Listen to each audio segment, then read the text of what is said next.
Hello and welcome to the Rob Burgess Show. I'm, of course, your host, Rob Burgess. On this, our 269th episode, nice, our returning guest is Ash Burgess. Ash Burgess has been a guest on dozens of episodes of the podcast. For a complete list, check the show notes. Ash Burgess has a dusty degree in religious studies and an appetite for both high and low culture. She strives to celebrate the best of every season with her young children. Follow her on Instagram and subscribe to her YouTube channel. And now on to the show. Merry Christmas, Ash Burgess. Merry Christmas, Rob Burgess. You feeling very Christmassy? I'm feeling pretty Christmassy. I mean, tomorrow are we in single digits as far as like how far out we are? Oh yeah. It's down to the wire. There's not much time left. It seems like this month has gone so fast. Yeah. Like, I want it to be here, but I'm also not quite ready. I could use maybe an extra week. But you've been shopping for the kids for months now. Yes, I mean my shopping's actually almost done. It's just I've gotten a good amount of stuff wrapped, but there's still more wrapping to do, and I haven't started baking cookies or anything like that yet. Yeah. So it's just I'm not really behind. There just still is a lot to do. What cookies are you cooking this year? Definitely Madeline's. Mm-hmm. And I really want to try that recipe that we saw in the New York Times when they had that special cookie section. I think that was last Sunday. Mm-hmm. Where it was like the black and white cookie, but instead of black and white, it was like red and white, and it was a peppermint cookie, I believe. Mm-hmm. And then I always like to do some kind of, ice decorated sugar cookie type cookie. But this year what I'd really like to do is try to do a copycat of the Starbucks, like the snowman cookie recipe. Mm. I'm not promising it will be the same, but I'm hoping it will have a more similar texture to that cookie because I know you like those a lot. I do. Even though you said that the new ones are not as good. The penguin cookie? Yeah. First of all, it's smaller. Mm-hmm. Because, snowman shape, it's two bumps. Mm-hmm. This is just one kind of circular.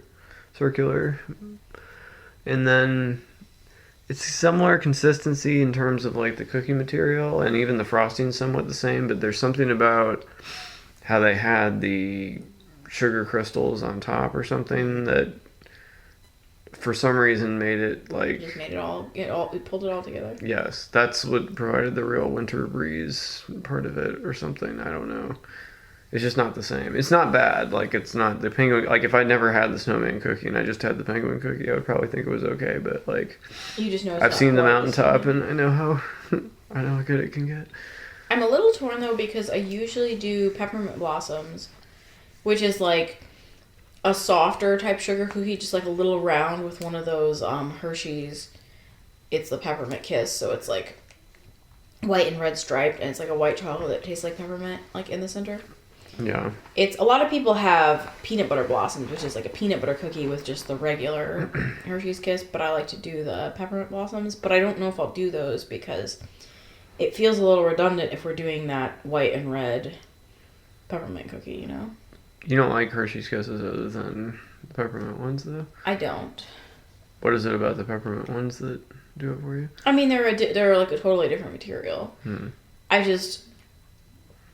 I honestly think that the Hershey's, just standard Hershey's chocolate is not good. And the standard Hershey's Kisses are just made of standard Hershey's chocolate. So I just honestly think it's like not good chocolate. But you don't like their like dark ones either? No, none of there's the quality is just not there. They're too sweet, and the flavor is just not quite right. The peppermint ones are also very sweet, but I only let myself eat them at Christmas, and they're not really made of chocolate. They're just whatever that white candy cane material is. So it's a totally different situation. It has nothing to do with chocolate. You don't really like white chocolate outside of that either. No, it's the only time I eat white chocolate. Wow. So, but those just taste like Christmas to me. Definitely. Much like your Crocs? Yes. Not the taste, but... No, my red and white candy cane swirl Crocs. They're also fur-lined. Or not fur-lined, but they're like a fleece, fuzzy lining. Mm. They were like, I don't know, last Christmas was like kind of hard for me just because I feel like we were all sick and just like there was a lot going on, and like those Crocs were like the best thing that happened. They were so good. But let's talk about shopping. Mm-hmm. How did your shopping go this year so far? My shopping has gone really well. I've bought for the children slightly more things than I originally intended to. Mm. Which is, to be fair, what usually happens. Mm-hmm. But this time what happened was that... So normally, I get a pretty good idea of mainly what I probably want to get. Mm-hmm. Before I actually start buying things. Because I like to have a plan. I don't just like randomly buy stuff. But usually, you know... I have in my list of things I might like to get people slightly more than what I'm planning to actually get. Because then I'm somewhat trying to see, you know, how things work out financially as far as things going on sale and stuff like that. But this year, the sales have just been, like, out of control. Mm. And you said that has something to do with Target stock. Well, because I am a financial journalist by trade, I have to pay attention to these things, and I did read a story about how Target, because like whenever they give their quarterly like earnings, they have to say what they earned, but they also have to say what they think they're going to earn in like the next quarter. And obviously, Christmas being a big time for a store like Target, a lot of their like future prospects depend on how well they think the store is going to do. And you know, I think they anticipate actually more people coming, but spending less when they do was the line I heard from them. And so their stock went down precipitously after their earnings call. And I bought $10 worth of stock, which is now worth, I checked it before we started, it's now worth like 11. Why? So, but I was right, it went back up after it went down. But anyway, you were saying that on your end, seeing it from the other side, that you were seeing a lot of deals. I was kind of worried, like, is there a zombie apocalypse coming that I didn't know about? Or... So I think from what I can tell, they're trying to get the people that they're anticipating coming to be like just spending more money overall total. That makes sense. You know, it's just there were a few things that I had on my list for somebody where I was thinking I'll get probably one of these. I'm not sure which one I want to get. And then maybe I ended up getting both of them because the prices went so low. Mm-hmm. And normally I anticipate what the sales are going to be because I do start shopping in my mind really all year as far as for the kids' birthdays and Easter and Christmas. So when I have something I think I might want to get them in the future, I generally watch how the price fluctuates over a long amount of time so I can see what is the lowest this probably is going to go. Is this when you leave things in your cart? Not even necessarily. I mean, you can do that, but I mean more just like... I feel like we always get the emails where it's like, we saw you left something in your cart. It's dropped by 11%. Oh, yeah. No, that does happen, but it's not even so much that as just if there's like... Usually this is with more expensive things. Mm-hmm. When I first have the idea, maybe I will want to get this for one of the kids, or maybe this is what they're going to want. I'll see how much it is priced normally, and then I'll check on it once in a while. Mm-hmm. And just see, you know, with the sales, how does it fluctuate? When is this usually... What is the cheapest that I've ever seen this go, and when is that likely to happen? And also, I've been shopping for the kids long enough that I know that there are certain sales that they usually do. Mm-hmm. Like they usually do a coupon or a sale where, you know, within your Target Circle thing, you can get 25% off one toy. That's pretty much, I count on that happening every year. Mm-hmm. So I plan that that's going to happen, and I'll probably, if there's something expensive that one of the kids wants from Target, that's probably when I'll buy that. Something I'd not seen happen before, though, is that this year, after that sale ended, a new sale happened where it was 20% off every toy but unlimited, as opposed to just, 25% off one item. This was 20% off everything. Which, that was where I was like, is the zombie apocalypse No coming? limit. Yeah, like any toys in the store. Like, you could just, and no, like, not even just, like, one transaction. Like, you could have just, bought more and more stuff throughout the day if that's, Unfortunately, or maybe fortunately for me, since I hadn't planned on that that sale, and I'd already, done my shopping in various other ways, I didn't actually really get much stuff. That I bought a few stocking stuffers. But still, that was a little bit startling. But you said you did less of your shopping on Amazon this year than usual? Which I realize is like a pretty weak stance to take against them. But I did buy less from them this year. That's good. But that's still, I'm sure they still count that somewhere as far as like dollars worth and frequency. Yeah. I mean, we're still paying for Amazon Prime. Yeah, it's just, I'm very mad at them. And also, Target did have better sales. So win-win. Exactly. What is the hot toy this year?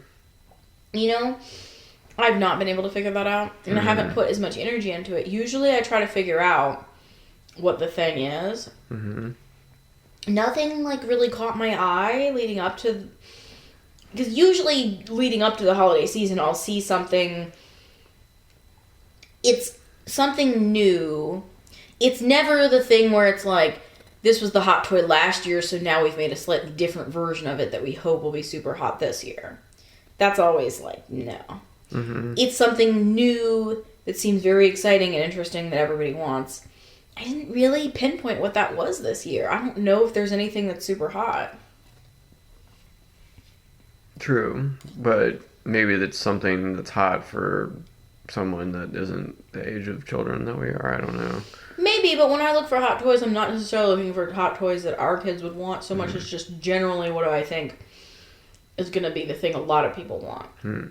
Like a few years ago, it was like the Gabby Dollhouse from like the Gabby's Dollhouse show. And, like, our kids don't watch that show, and like I'm not going to buy Gabby's Dollhouse, but I know that was one of those toys that people were having trouble finding a few years ago.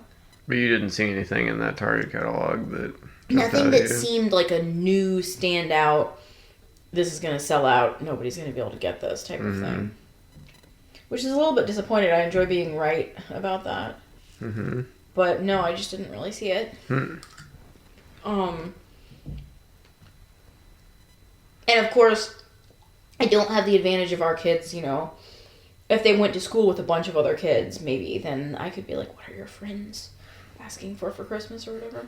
What does your little friend want? Exactly. But I mean, not that they don't have friends, but you know what I mean? It's not like a mass of friends that are all in the same demographic that I can be like, okay. Take a poll of the randos in your grade. Exactly. What does this sample group of like 39-year-olds want? Yeah. That would be like a little bit more fact-finding than just being like, what do these random people that you know seem to be into? Because, I mean, homeschoolers by nature are weird and like are into random things sometimes. Yes. So I just don't think we're able to gather the same kind of intel. I do think, though, that since we limit our children's screen time so severely, that when they do encounter advertisements of any kind, they hit much harder than... Yeah, well, because for them it's just like, when they see an ad, it might as well just be like news. Like, what is this thing? Yeah, exactly. Can you think of anything that our kids saw this year that they really wanted that you were like, this is ridiculous? You wouldn't have wanted this if you didn't see the ad or whatever. No, not really. I feel like in general that's the case, that when it's like the YouTube has like an ad break or whatever, I'm always like cringing and trying to find the skip button immediately. So it's like they don't like before they can get out the name of whatever it is that they're pushing. Let me just. I will say our 4-year-old did circle many things in the Target. She circled everything in that catalog. Well, it's interesting though because she didn't circle everything. She circled like 95% of the things, but the things she didn't circle were the things she really doesn't like. Like what? Well, for example, she circled every single baby doll in that catalog except for one. And I asked her about it. I was like, you didn't circle this one? Did you not like this one? And she was like, no, I don't like that one. What was wrong with that one? It had a hat that she thought was ugly. Wow. Like, it's like, I don't even think it was about the baby doll itself. She just didn't like its outfit. So, like, she very pointedly, I think for her, it's just, like, circle everything that's at all nice. But, like, don't circle the things that you despise. Yeah. I noticed that when they were trying to convince Santa Claus that they needed more babies, that there was a lot of I felt like there was a baby birthday party every day for a week there. Well, now especially when you were shopping. Now that you've kind of concluded shopping, I've noticed that the babies have kind of gone back into their dormant state somewhat. But let's be honest, I think you played a role in this too, because I think really what happened is that they said they wanted more babies, and I remember you saying that you thought that we already had enough babies. And I think that was really where they set out to prove that, in fact, all the babies were individually beloved and enjoyed. But see, in the process of getting them all out to prove that to me, they actually ended up proving my point in that when you saw all the babies in one place, didn't you kind of feel like we have enough babies? Like, there's a lot of babies here. How many babies do they have? At least 24. However, most of those belong to one of our children. True. The other one will be quick to tell you that she only has 3 babies because the other one has all the other babies, and she feels very jealous. Okay.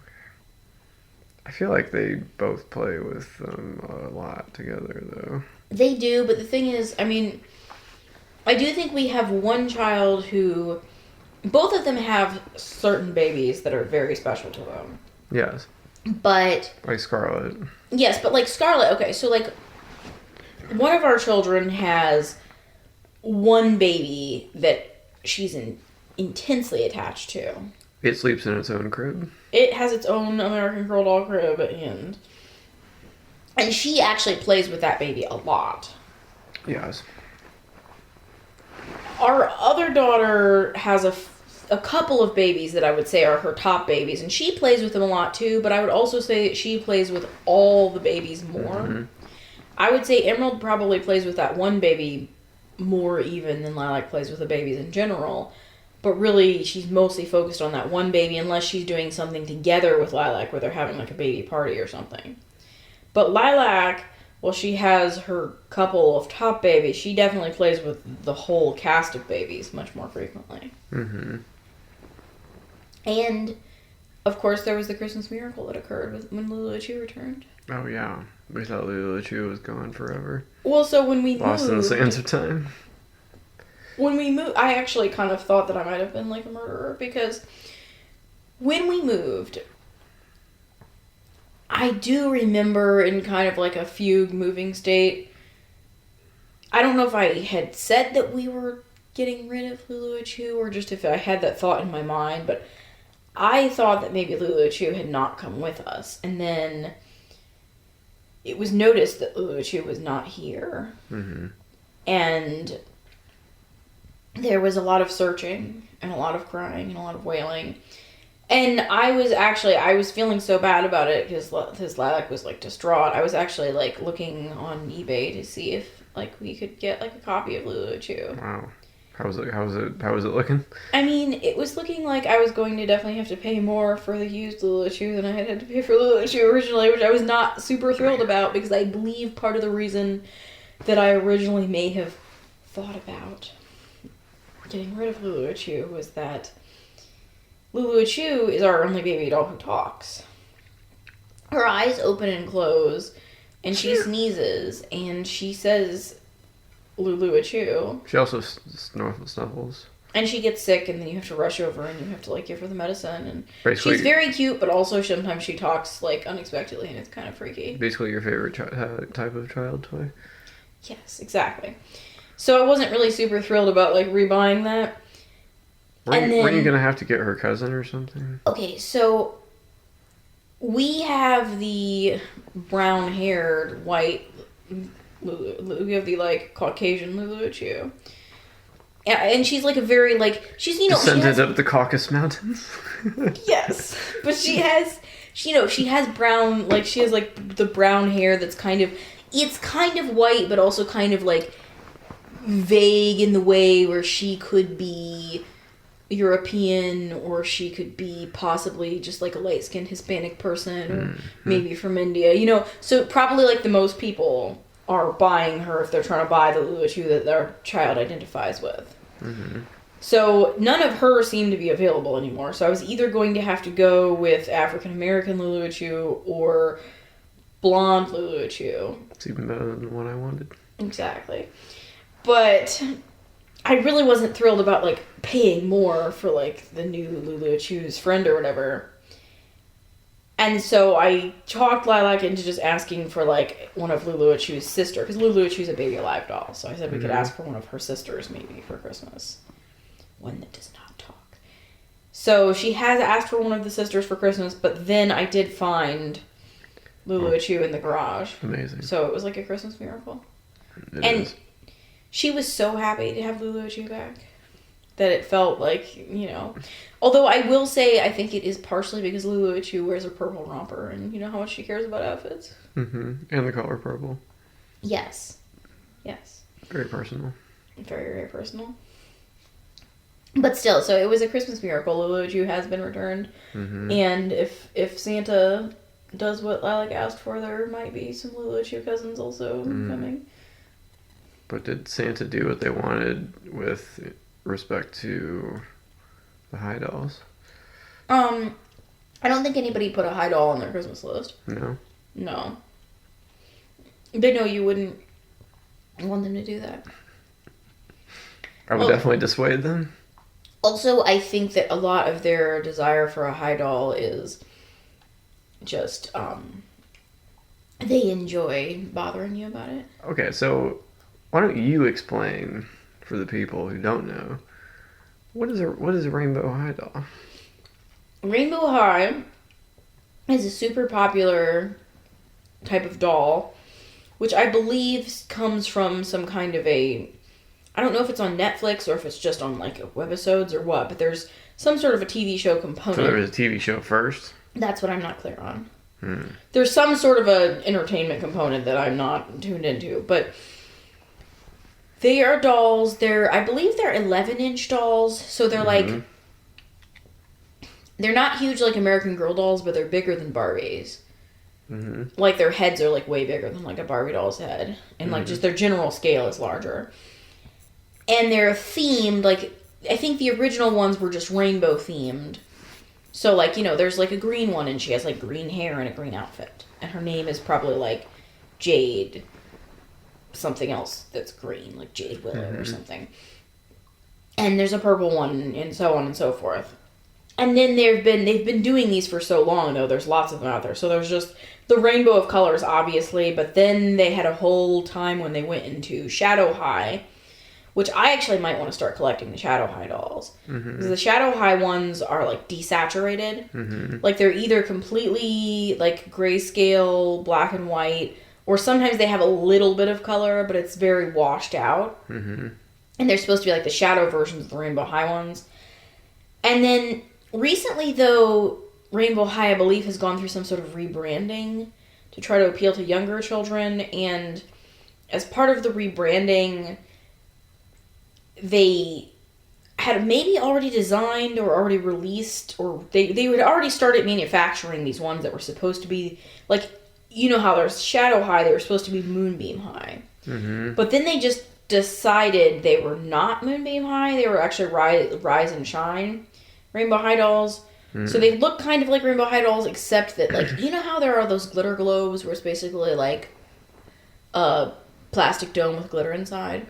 So their legs are now made of the glitter. They also have some other things, like there's some that come with slime, every parent's dream, and various things like that. But no, I think the girls mostly want those because they enjoy, like, bothering you about it. I feel like you're leaving out some very important details. What important details could I be leaving out? How would you describe their outfits?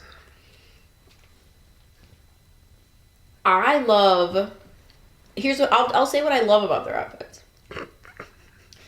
I love that their outfits are usually monochromatic or close to being, you know, there's a very tight color story having to do with what color doll they are. So, like, the yellow one has, like, a yellow dress. You know what I mean? That, to me, is very exciting.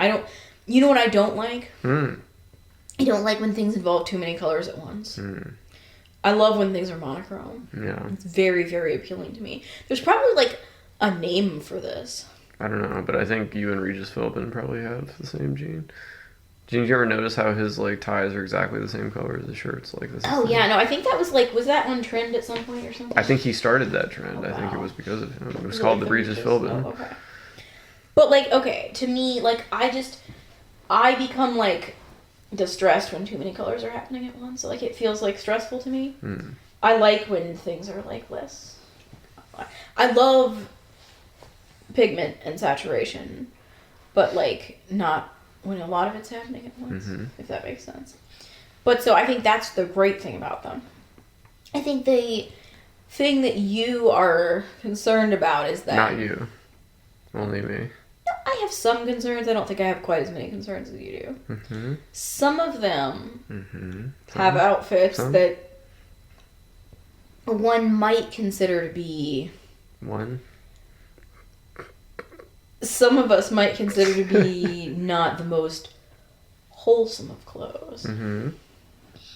Does that not concern you at all? I mean, I've gone back and forth on that a lot, honestly. Because, I mean, on the one hand, it's like, sure, that concerns me, and yeah, we could just buy American Girl dolls because their clothes are really tasteful. But have you noticed that the more tastefully clothed dolls are super expensive? True. It's like if you just want a doll that costs like $20, you know, it's like she might look like she's like on the way to her night job or whatever. But like, so yeah, no, it bothers me. But it I don't know. I've gone back and forth about it though, because on the one hand, I want dolls that emulate, you know, whatever you would say the values are that are reflected by like dressing in a way that I would hope maybe our daughters would dress. On the other hand, though, it's the outfits are fun, and I want our girls to feel like they can express themselves through playing about dolls wearing outfits that they know that they might not wear in reality. I mean, it's like we have a child that's like super into Ninja Turtles. In his actual life, in reality, he's probably not going to wear what the Ninja Turtles or the Ninja Turtle villains wear. I mean, he probably would if he could. But you're not going to let him. I'm just saying, in reality, when he's an adult, he's not going to be dressed No. with, like, a orange bandana. I mean, like, hopefully. But the same thing with the girls. It's like, maybe they can play with dolls that are dressed... I'm looking for the right term. A little wilder... than maybe how I hope they might be dressing all the time when they're adults. Yep. But, like, does that have to be wrong to, like, play that way? Okay, I think... I've gone back and forth about it, too. So, I mean, like it's your time to weigh in here. All right, so I would not be as generous as you would be in terms of describing them, but I think that people can probably Google them and figure out what I'm talking about How here. would you describe them, Rob?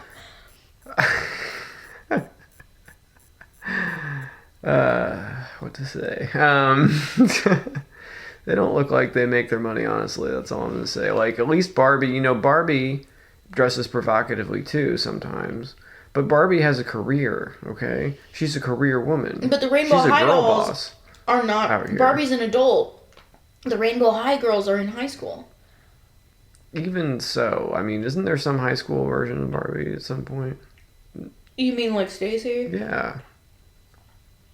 Yes, but my point is that the Rainbow High girls...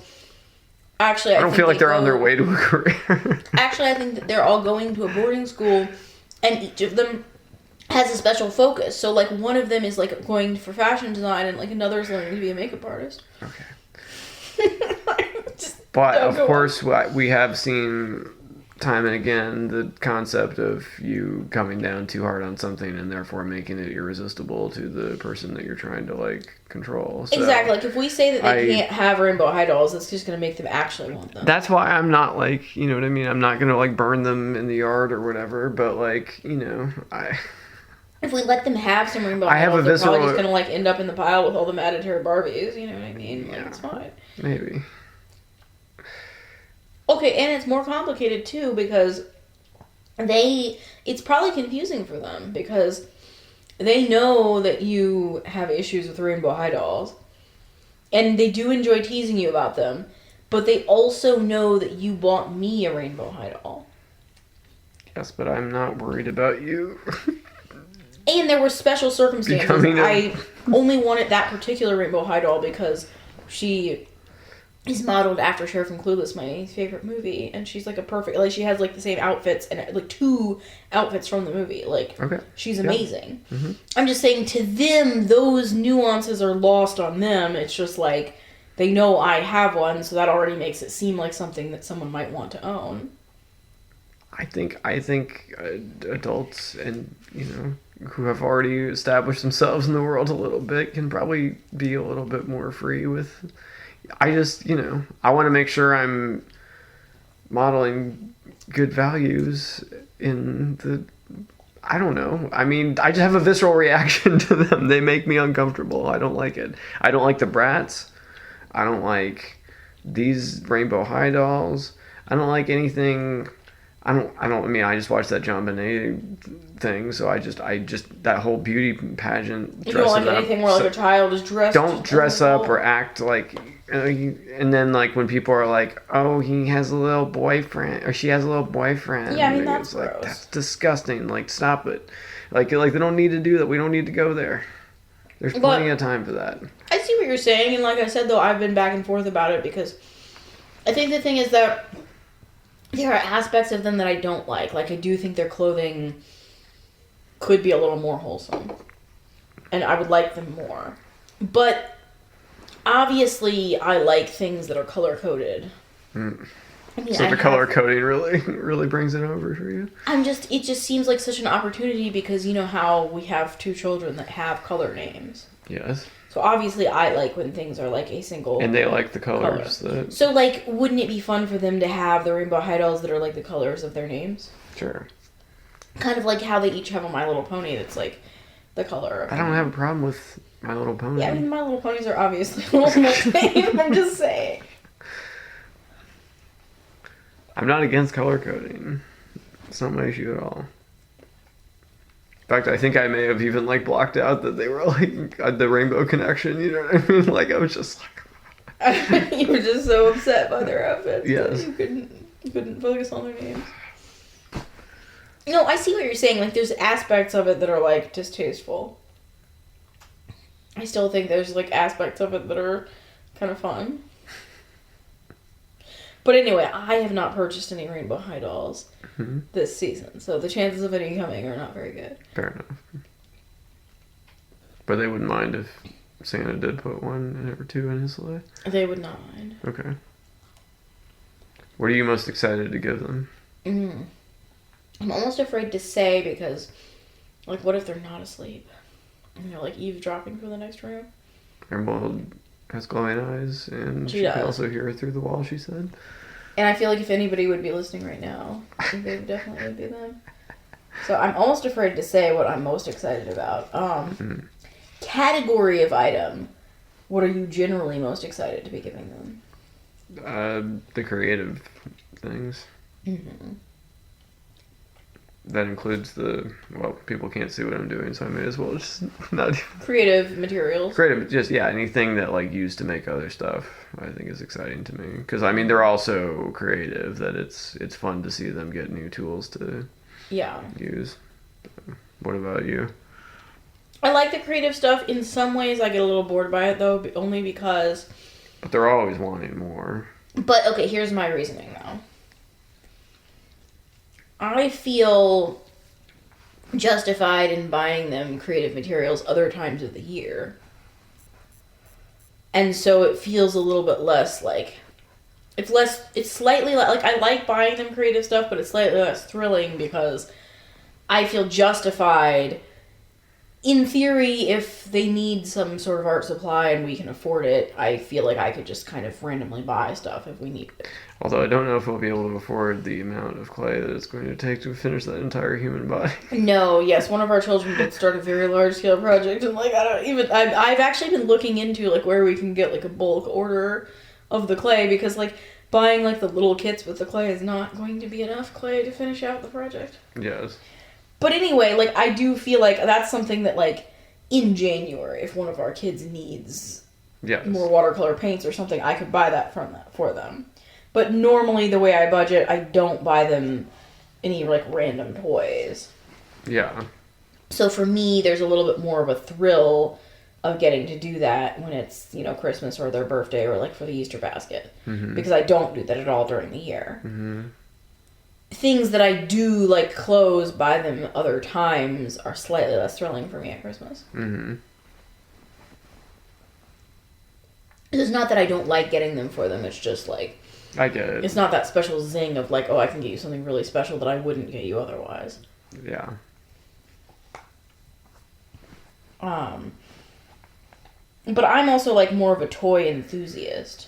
Mm-hmm. So I can kind of live vicariously through them by buying, like, the interesting toys. What was the most interesting type of toy? I mean, here's an area where I go back and forth because there's one side of me that loves, and that has grown, I think, more and more the more that we've had toys in our house, the more we've had children and I watch how they play. I've gotten more and more into the, you know, the more understated, high-quality toys that sometimes are a little bit less flashy, but that actually get used the most. Mm-hmm. So things like, for example, the Play Silks that you originally scoffed at, but which are actually... I haven't scoffed at them in a long time, though. No, like, those are, like, one of the most popular toys. I'd say those get played with, like, pretty much on a daily basis, somehow. And they're sturdy enough. I mean, there's of course some of them have fallen apart, but that's only from overuse, not because they were not good. Constant use. Yeah. Or the same thing with, like, we have one of the Grimms, like, with a wooden stacking rainbow. Mm-hmm. There was, like, a 2-month clip where Emerald played with that for several hours every day. But you would never admit that that's, like, what she does with her time. Well, that's the thing. Not only, like... When she tells me what she wants, I'm like, really? Have you noticed what you do all day? Because it's not this. That's the other thing with shopping, though, is that you have to balance between what people think they want and what people actually want. Because, of course, we want our kids to have that feeling of... the special Christmas feeling of getting something you really, really wanted. Mm-hmm. At the same time, as you just brought up, all of our children, to some extent or another, but especially certain ones, what they think they want is not actually what they use. Mm-hmm. Like, people who would never, ever ask for, like, another Grimm stacking rainbow or, like, a Play Silk, but that's actually what they use all day long. Mm-hmm. But they want the things that are, like, you know, more flashy. Mm-hmm. And so I try to do a balance between the things that I know are the actual core of, like, their play and the things that will just delight them to have the thrill of getting the thing they wanted. Mm-hmm. You know, there's got to be, like, a balance there, I think. Definitely. Because I think that sometimes people go one way or the other too much. Like, I think that there are people that don't, you know, care to or have the ability maybe to invest in, like, some of the more, like, understated, higher quality toys and just kind of go for, like, whatever flashier thing their kid wants. Mm-hmm. And I also think that there are people who only go for, like, the super high quality, specific type of things. Mm-hmm. And I think that can go wrong in the sense that then, like we were talking about with the high dolls, and it's like people want them because they can't have them or have been discouraged from them. I think if you're never allowed to have the flashy, fun toys, that just makes them more appealing and you feel like you're missing out on something. Totally. So if you can have both, even though that doesn't mean you have, like, more stuff in your life, I think that allows you to not feel like you're missing out on anything, but still have access to the toys you're really going to use the most. Mm-hmm. But I feel like you often feel like they have too much stuff in terms of, like, on a day-to-day basis, like, just the amount of things that are around, you know? It's not so much that any individual person has too much stuff as that since there are 4 of them, yeah, conglomerately, keep accumulating stuff. Like and what I don't like is when someone outgrows something, so they're not using it anymore, but they're super emotionally attached to it, so they refuse to get rid of it. Mm. But they also don't want to let any of their siblings touch it. That's the stuff I don't like. Yeah. Because I actually don't think we have too much stuff.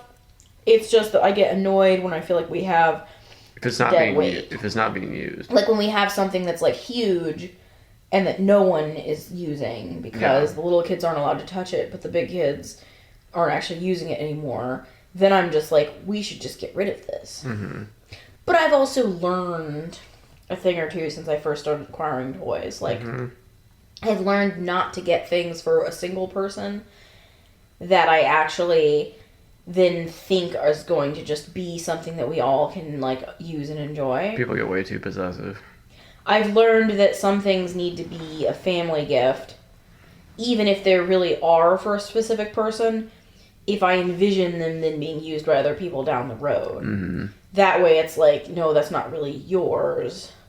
But I see how it happens in terms of shopping when you're like, oh, I'll get this for this person, but then we can all just use it and it'll like be helpful for everybody. And I did that the most with our oldest because, of course, he was the first one that was ready for a lot of things. So it's like, oh, I'll get this talking globe, and it'll be great for this person, and then all the other kids will have the advantage of using this talking globe also. But it's like, no, we now have a talking globe that the one person is pretty much outgrown, but they... Sometimes. Not as much as I would Mostly when other people are trying to get to it. Yes, but there are other people that might like to also use the globe that are seldom allowed to touch it with their fingers. You know what I'm saying? True. So it's like, but things like that, when I originally bought the globe, I was like, yes, our family could use a globe. But now I know, if I want a globe for our family, I need to be like, this globe is for our family. Mm-hmm. So it's things like that that I get annoyed by. Mm-hmm. But no, and in the grand scheme of things, I actually don't think we have too much stuff, especially, you know, we're in a bigger space now.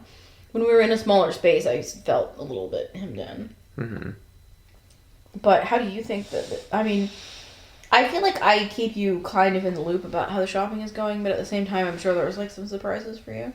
Mm-hmm. How do you think the shopping is going? Oh, it's going great. I think you've done a wonderful job. Thank you.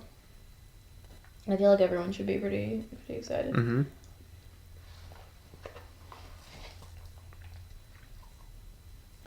What more did you want to say about the shopping? I don't know. Was there any surprises this year?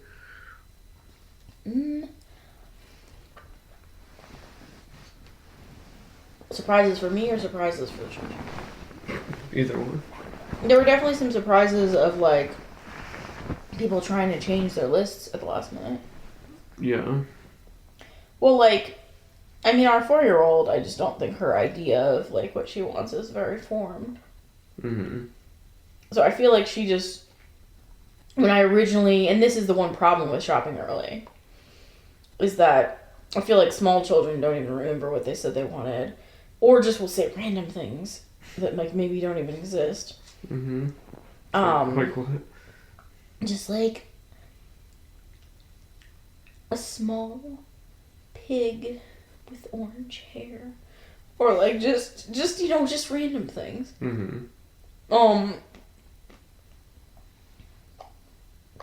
Whereas I think if you do all your shopping at the last minute, they'll remember what they asked for. So that might be nice. Mm-hmm.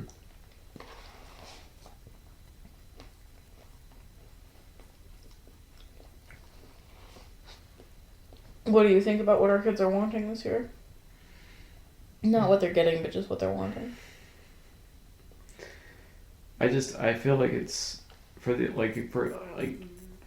specifically with the American Girl dolls, I feel like some of our children have a real, like, entitlement about how they're just going to be receiving one on the regular, whereas it's like, I think certain other people were like, you know, probably like going their entire childhoods hoping for one, you know what I mean? But like, now the train has started rolling and you're using it for homeschooling. We are reading through the And so that's historical like characters supercharged chronologically. the level of interest. But Do they get played enough to get with to justify? it's hard to say because I mean they're kind of a collector's item. So they're not really meant to be played with. They are meant to be played with, but it's just kind of like how much is enough? What, like, it's hard to say. I mean, how much does someone enjoy owning something, I guess, is what it comes down to. But yes, I do think that some people, once they have started collecting the American Girl dolls, do feel like they want a new one every year, which to a certain extent I totally get. But on the other hand, I'm kind of wanting to, I'm wanting to start something where, since they do, not that we get them everything that they ask for Christmas, but they do ask for things for Christmas, and we often try to get at least some of the things they want. So I would like to, for birthdays, have it be like a surprise. But that's a newer thing.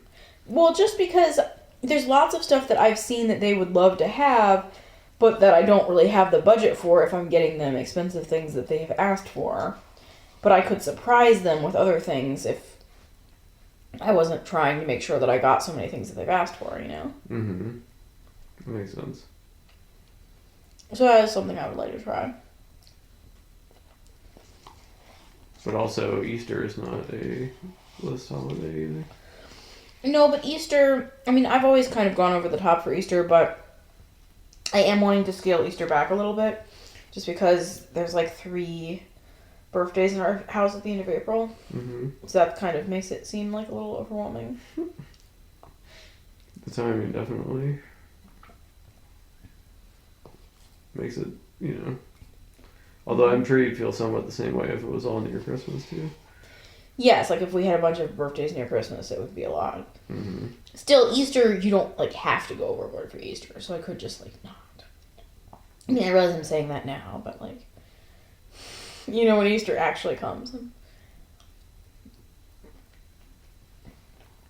course, now's our chance to get the 4 wicker baskets. I already bought those. So, we have the baskets, we have the basket tags. Oh, great. It's all set. Our stocking situation is less secure. Stockings. I can't believe they stopped making those, though. I know, it's upsetting. So terrible. I've ordered another stocking, though, from Pottery Barn that should be coming, hopefully, before Christmas. Oh, good.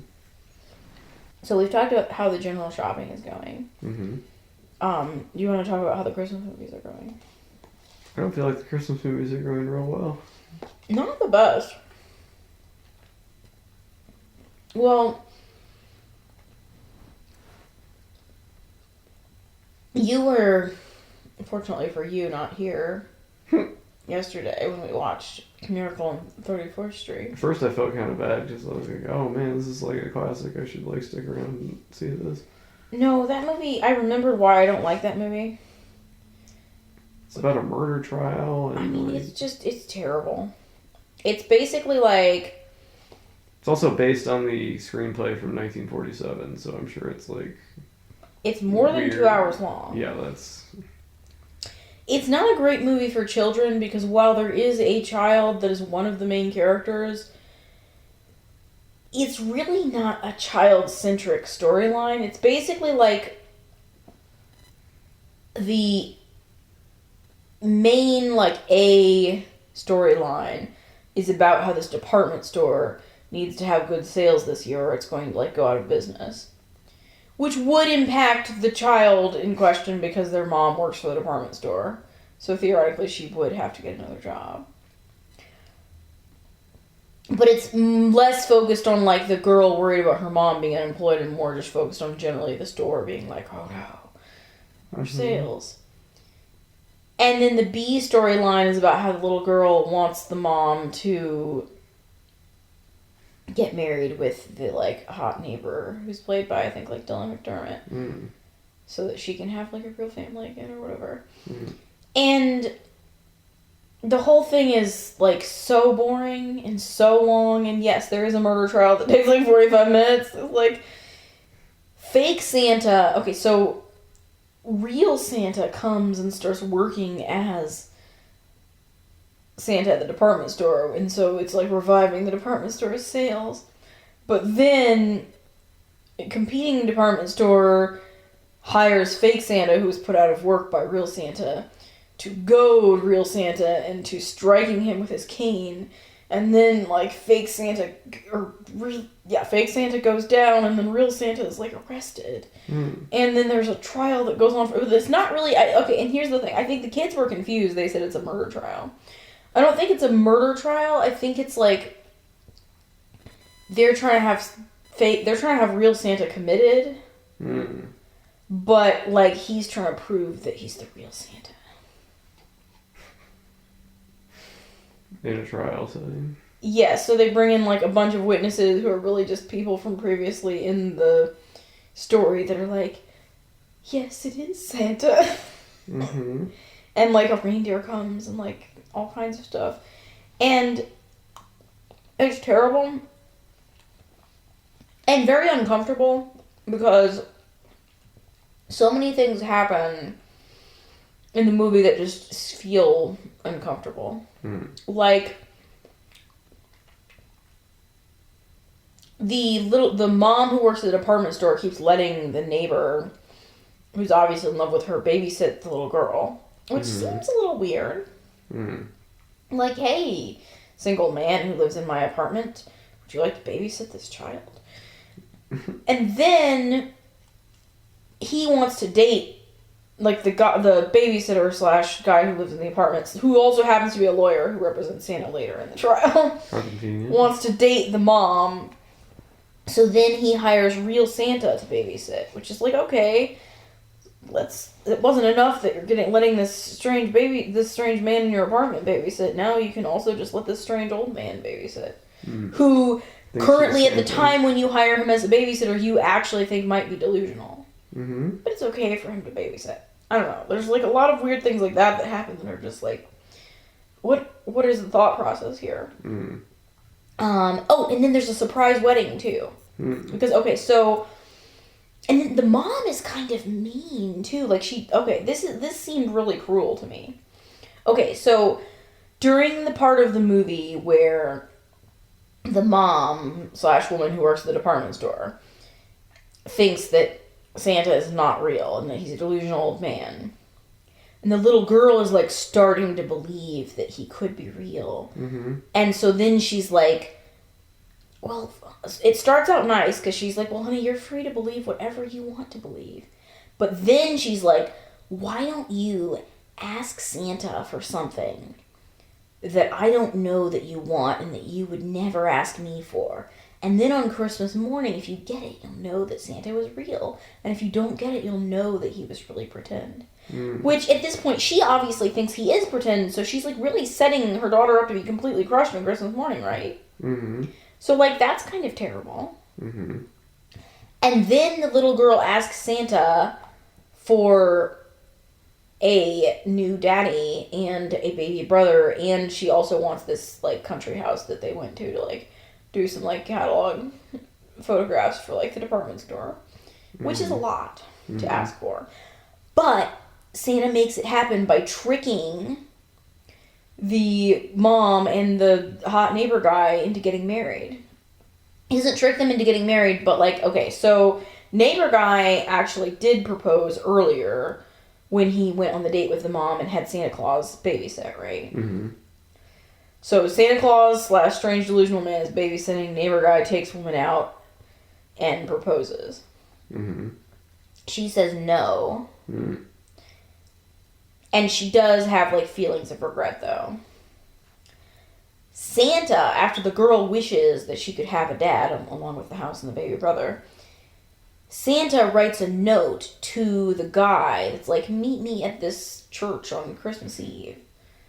But it's in, like, the woman's handwriting. And then he sends a note to the woman, obviously also saying the same thing.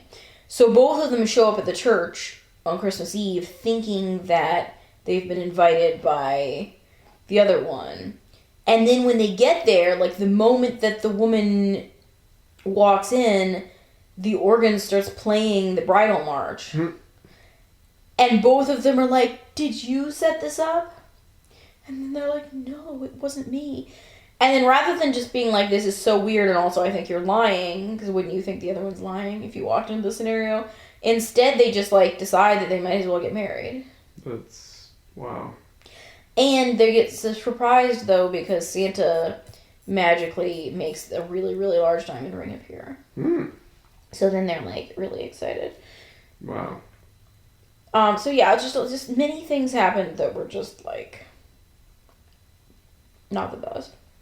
But that's like supposed to be like one of the beloved Christmas movies, right?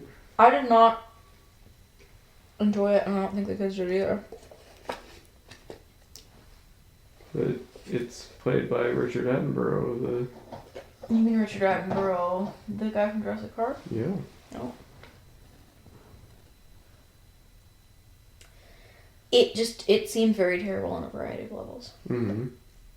And I will not be watching it next Christmas. But it feels like we've talked about this before, but for how many Christmas movies there are, and how much people like Christmas, why are there not more better Christmas movies? There's a lot more, just period, just like number. But why are so many of them so bad? Like, I think that through necessity, probably budgetary, the Hallmark Channel really like had for a while kind of cornered the market on low budget, formulaic, not terribly high quality, straight to television Christmas movies. And I feel like every streaming platform now has also co-opted this business model. but I think that's And because it's people churning have out this like just a assembly line of like dreck. But there's this nostalgic feeling, I think, that people have for the Hallmark Christmas movies.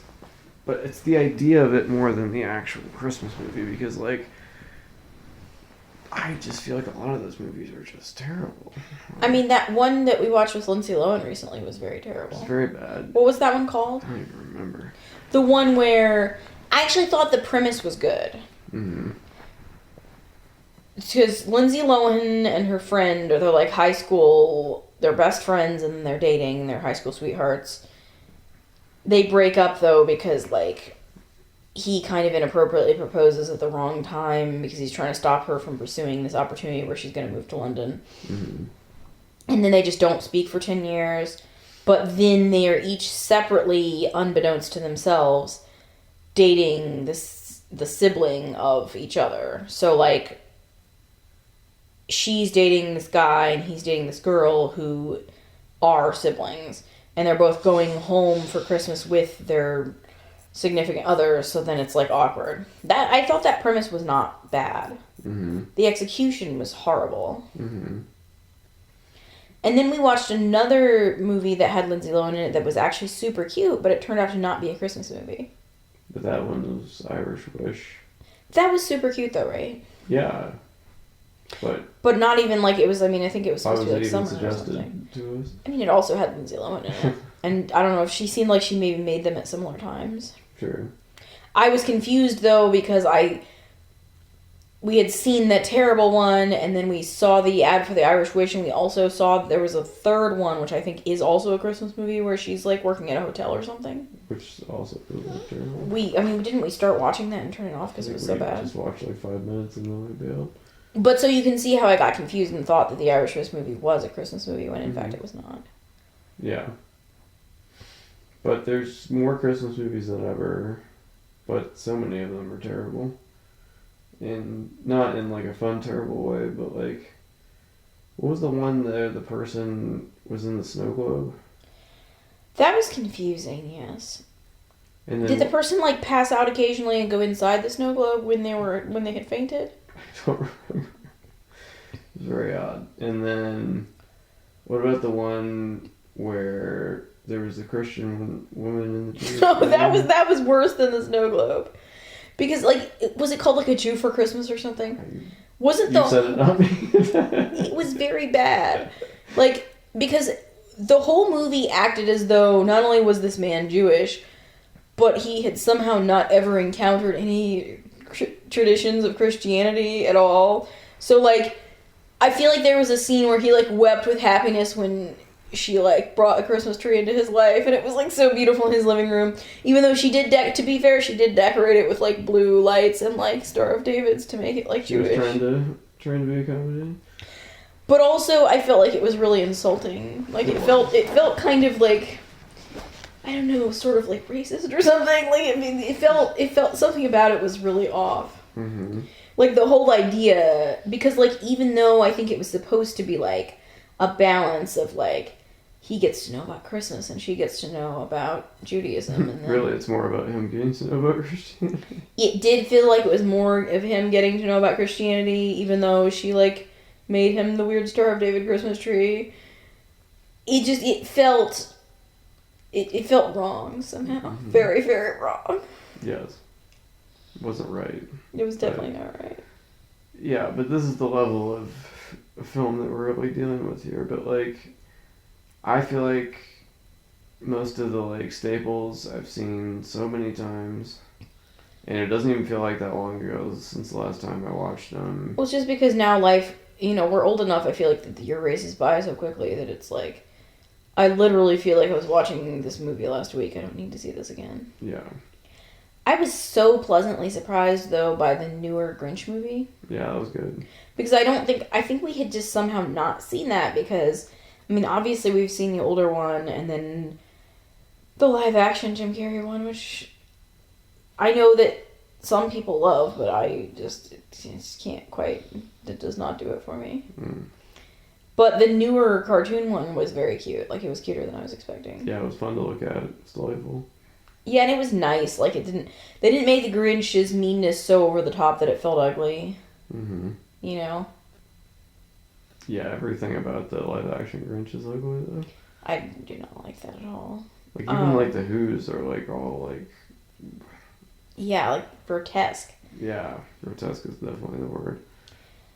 But then there are some Christmas movies that, you know, are theoretically, I think a lot of people watch with their families, but that we just haven't been quite right for our kids yet, like Home Alone. Mm-hmm. I mean, we still watch that on our own, but it's not the same as, like... It's one of these movies that when you're a kid, if you were to think forward, of course you'd be like, I'm definitely watching this with my kids. Mm-hmm. But then as a parent, it's like, I don't know. Yeah, right. I don't know if our kids are quite ready for that yet. Forever. Yeah. But bringing this to your love for John Hughes and his... I like Home Alone a lot. Yeah, that's true. But you're right, I maybe don't love a lot of his other stuff, and also I don't really love John Candy. Which I realize is like a harsh statement. Wow. Okay, I think John Candy was a very talented performer. I do. I think that he was working in the time that he lived and with the materials at his disposal. Mm-hmm. I feel like a lot of his stuff has just not aged well. I think that whole class of comedy, though, is very off-putting to you. I mean, there's so much not to like about it. Like, I think, first of all, I think we've progressed with, like, the way we look at and talk about people's bodies. And a lot of John Candy's humor has to do with, like, his body in a way that I think is, like, it's not the kind of messaging that I want our kids to have about people's bodies. Yeah. Like, we try to teach our kids that, like, people's physical appearance isn't the first thing and most important thing about them. Mm-hmm. And that while we see people's physical appearances, we try to appreciate them as, like, a variety. Not as, like, there are certain types of appearance that are to be disrespected and to be a huge part of who someone is. Like, I want our kids to know that people can be of different sizes and looks, and that that's not the most prominent thing about who they are, in a way that I feel like is not well represented in John Candy's films. Well, I feel like he was working with what he had available to him. No, like, I think there's something to be said for that. No, like I said, I think he was working with the materials he had at the time that he was living in. I don't think that I don't want it's kind of like how, you know, they've done studies on children that show that even if you talk to your child about racism and say, like, that was racist, or that's not cool, or we don't think that way, the more racism you expose people to in media, the more racist ideology people form. I think the same thing is true for other types of ways of thinking. I do think some people are more suggestible. Yeah. And also, though, so I mean, beyond that, I mean, I also think, but on a different but like similar issue, most comedy from that era, I think, is very centered around like gay panic, which is another thing I don't want to teach our kids. Like, I think that like a lot of comedy from like when we were children has this sort of a trope where it's like, not only is it just generally like it's not even about like actual gay people, it's about the fear that a heterosexual person might accidentally do a gay activity by accident. Mm-hmm. And it's that somehow would be so terrible. Like, if you, a heterosexual man, accidentally touched the butt of another man, that would be like something to panic about. You know what I mean? Like, there's that vibe. You know what I'm talking about. Sure. I mean, you've even seen this in like, there's that episode of Friends where they have to climb down the fire escape for some reason, and they're like fighting about, you know, whether they're going back to back or front to front, and then they get stuck in a position where like one person's face is in like another person's crotch, and it's just ridiculous. That's another, like, those are the kind of thoughts I don't want getting into our kids' heads. You know, because not only do I want them to obviously be like open and accepting of gay people, whether those people are themselves or other peoples that they might encounter, I think just the idea that it's like, oh no, what if I accidentally do this gay thing, and like, how do you even define what a gay activity is? Like, first of all, you shouldn't be freaked out if you do something that's like outside of your sexual like lane or something. And I'm not even talking about in a sexual sense, but just in like a general behavioral sense. But I'm also saying like that it's like so disturbing that you might even accidentally do the thing, and how do you define what the thing was?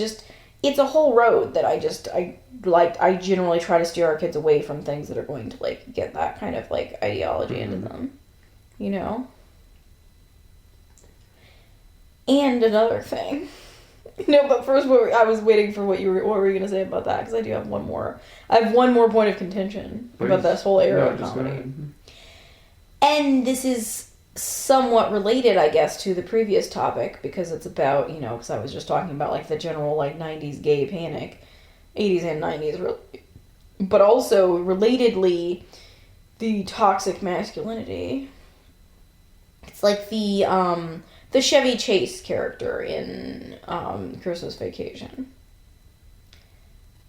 It's like flirting with the saleswoman.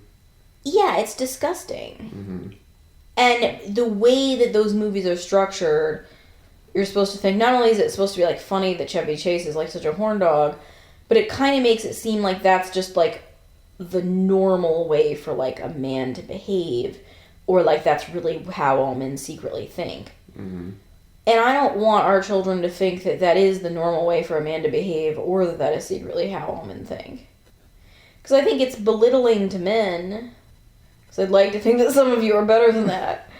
But also, I think it's like, I think part of how people do start to think and behave in certain ways is because, once again, it like gets in your head that, oh, this is normal, this is how people behave, this is how men think. And I try to keep our kids away from that as much as possible. Okay. I'll say a couple of different things in response to that. Okay. Comedy is often a comment on society as it stands when the joke is being made. Sure. And the society with which it's commenting on changes over time. And comments that might seem totally out of step with what's happening now were, you know, you don't want to totally excuse it, but it was a different time, you know, and I think that we can watch comedies. We adults, yeah. We adults, yes. I'm getting there. Okay. We adults can see that different time. However, I am not quite as convinced that it's as big a deal as you're making it out to be, in that, and I know you're going to say, you've already said it to me today, but I watched all those movies. Animal House, I loved Animal House when I was a kid. That's such an inappropriate movie now. There's so many scenes that would make people cringe now, but like, I evolved with the times, and I was able to see that as a child and have, I feel, a healthy understanding of the world as it stands today. But do you even though I was steeped in that. But do you not think that way before I probably should have even seen any of that. But do you not think that you're a decent person in spite of that, rather than because of it? I feel like I have a more full understanding of what other people have at least encountered by, like, because I, like, watched that when it was, like, these are the comedies of our times. Sure. You know what I mean? Like, I don't subscribe to that way of thinking in my current life. It's like the mark of an educated mind is being able to entertain an idea without adopting it. I think that's true once your mind gets to a certain point in maturity. I saw this, but how do you explain that then? I saw all this stuff when I was like Lilac's age. Like, I was watching that Vacation movie where he like is going after that one woman in the car. You know what I'm talking about? That's so gross. I didn't say it wasn't gross. I'm just saying I saw that as a kid and somehow I did not turn into Chevy Chase. True. No, I'm not saying that everyone who watches those movies. And even then, I was like that. Like, even when and here's the other thing. Even when I was watching those things, and those were like normal jokes to be making. Those were the jokes that I was like overlooking to get to the jokes that I like. Yeah, no, I understand. Like, you were talking about the movie The Jerk. You hate Steve Martin. We've established this. Steve Martin has done some things that I've enjoyed. You're not a big Steve Martin fan. I love fan. Father of the Bride. Okay, but beyond that, you're not a big Steve Martin fan. No, I'm not a big Steve Martin fan. Okay. You express such dislike for The Jerk, and I get it. I understand why. To be fair, I understand why you don't like The Jerk, but it's not like an appropriate comedy by the day's standards. But there's some A+ jokes in that movie if you like can get past the things that are anachronistic to today. I've given Steve Martin a fair shake. I read his entire novel, and it was not good. And that's probably really when I turned on him. I was hanging on that too somehow, and it was not. It was not good. You're Just right. saying. Up until then, I think I was giving him more credit than I do now. After that, I was like, all right, I don't need any more from you. He's a very good banjo player. No, I just think that you're right. People can look past things or learn how to like notice things and then like not absorb them. I do think that certain ideology is insidious. And I just try to limit I get what you're saying, but the like insidious ideologies that I like stream into my children's consciousness. Okay, I get it. Although apparently I don't think that the Rainbow High Dolls outfits are insidious enough to... That's a visual thing, though, and they're playing with it as tactile, Ash. This is different. It's not just a movie you watch and then it's over. No, but I think that a slutty outfit is not... Oh, there we are. Finally, we're getting to it. That is not going to damage someone the same way that thinking that certain things are normal or right ways of like... I wasn't playing with the Chevy Chase dolls. Yeah, but that's... I'm just saying, like racism, I think that fat phobia and gay phobia and general misogyny are insidious concepts. But I don't subscribe to any of that, and I loved those movies. when I was like, I'm telling you, like Channel 4, like you were there, like they played all those movies on that channel like all day. I'm just saying, I think we have, or at least should have, better movies that we can watch now. No, I agree, and I'm not chomping at the bit to like watch Christmas Vacation again. I've seen it enough times at this point. I'm not saying like Christmas Vacation is banned, our children can never see it. I just don't think that they like need to see it every year or like right now. No. I get it. You don't want to like, you know, those ideas do get in, and who knows how like things affect people if they see them at the wrong time. You know, and they do. I mean, they do. And I'm sure I have some like unconscious bias I'm not even like taking stock of because of what I've experienced. Everyone's just a product of their environment, you know.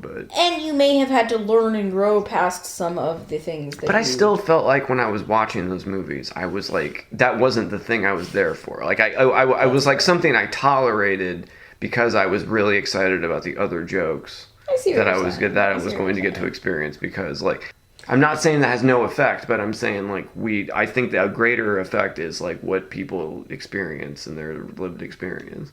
I'm sure. I surely hope that lived experience is a greater effect. It's just an area where I want to be really cautious. I get it.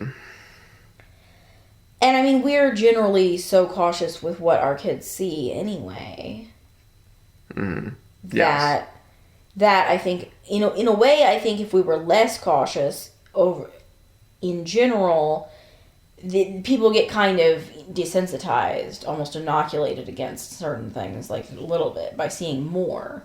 I feel like because we don't watch TV every day with our kids. Oh yeah. Well, because we don't. That means that when we do watch something, they pay incredibly close attention, and it feels really special and important to them. True. So I think that actually makes our choices more important. Okay, that's a good point. Like, I think if we had like, and I did watch a lot of these things on TV. Exactly. Like I'm saying, like if we magically had like the old style TV where you have the dial and you click it to channel 4 and we just turned that on every day and then a movie was playing.